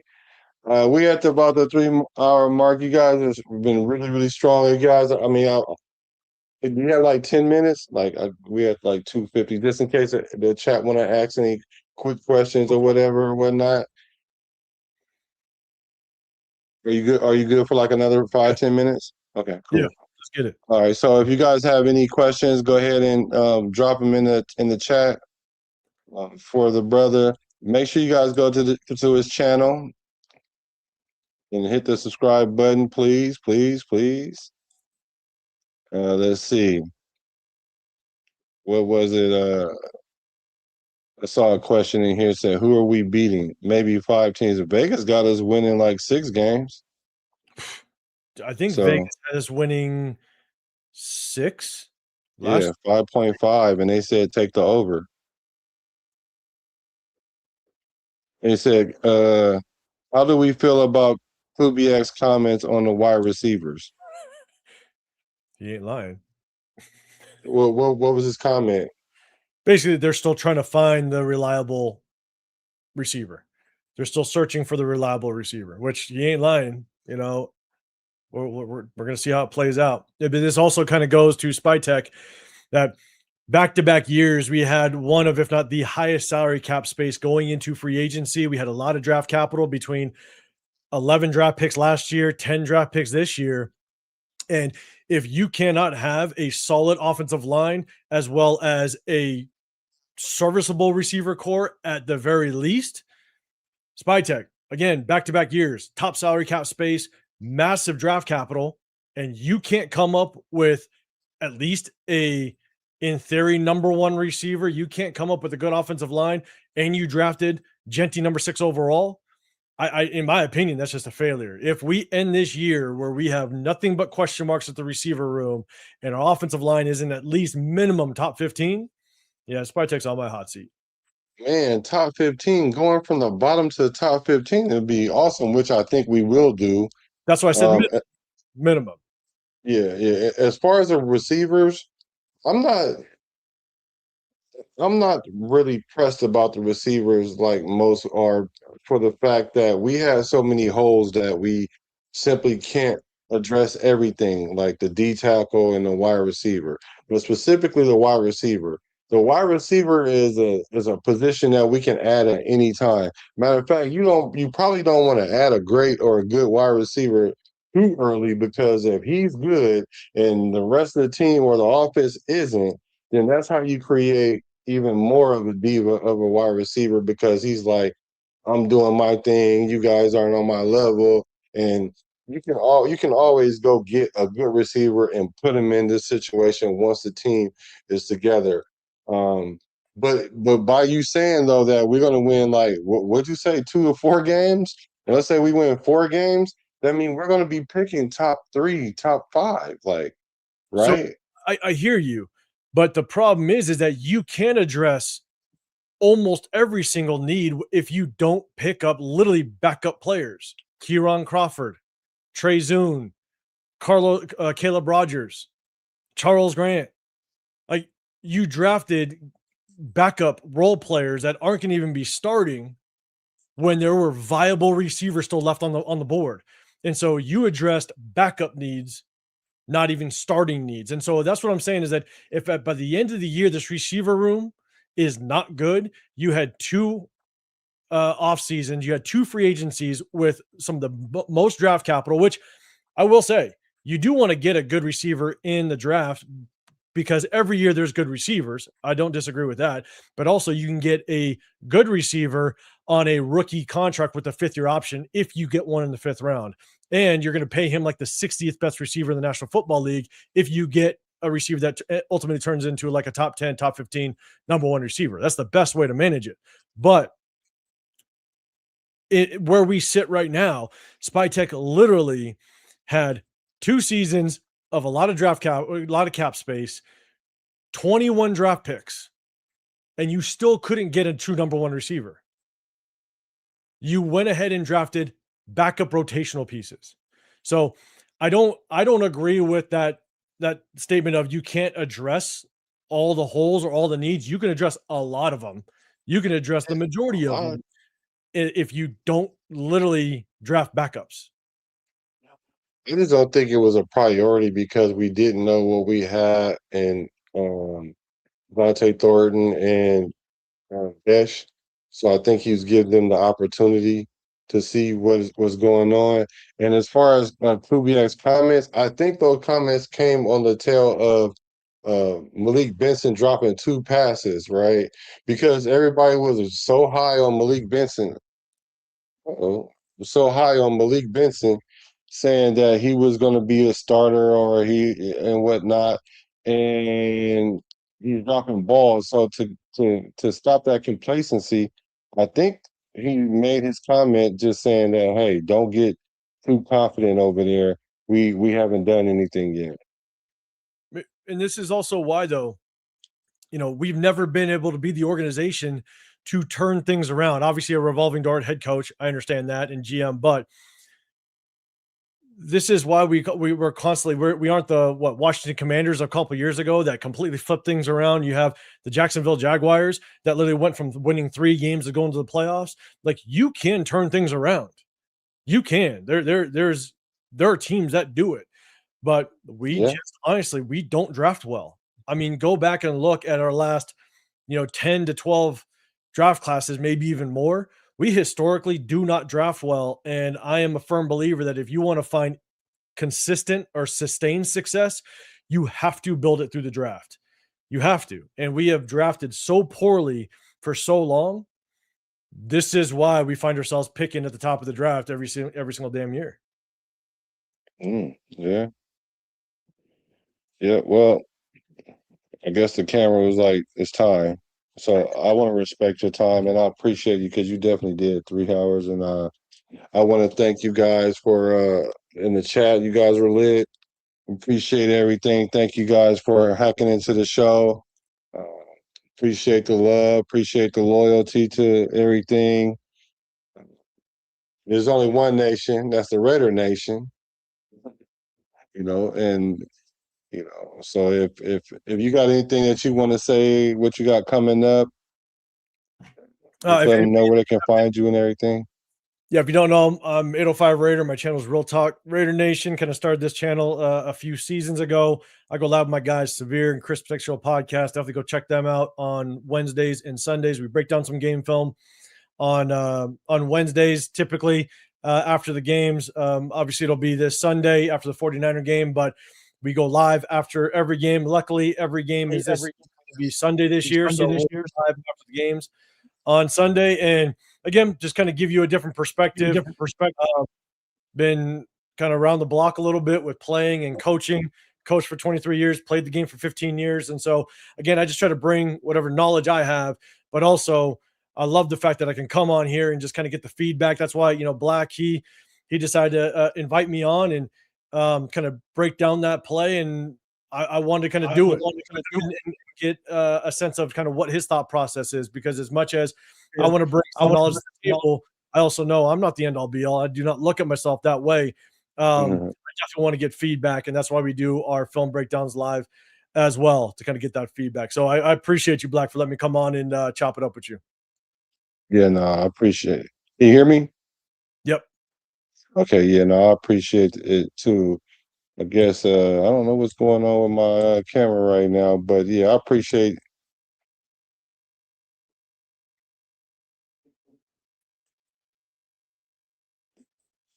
I think we lost Black. I think we might have lost. Now I'm on my own. Hold on. I don't know what happened. If I was on my own, don't get me started. I'm gonna have to go after this chat a little bit. I see some of these people.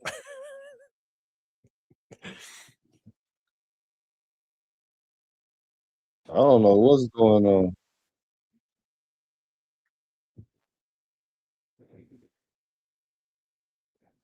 All right, can you hear me? Yeah, I can hear you. Yeah, I don't know. It's starting to fall apart now. The plane. We're gonna go ahead and land it. But thank you for everybody for coming in, and thank you once again, brother. Yeah, I appreciate you, big dog. Appreciate you letting me come on here. All right, see you next time. I'm a Raider from the Bay to LA to Las Vegas. Rest in peace to Al Davis.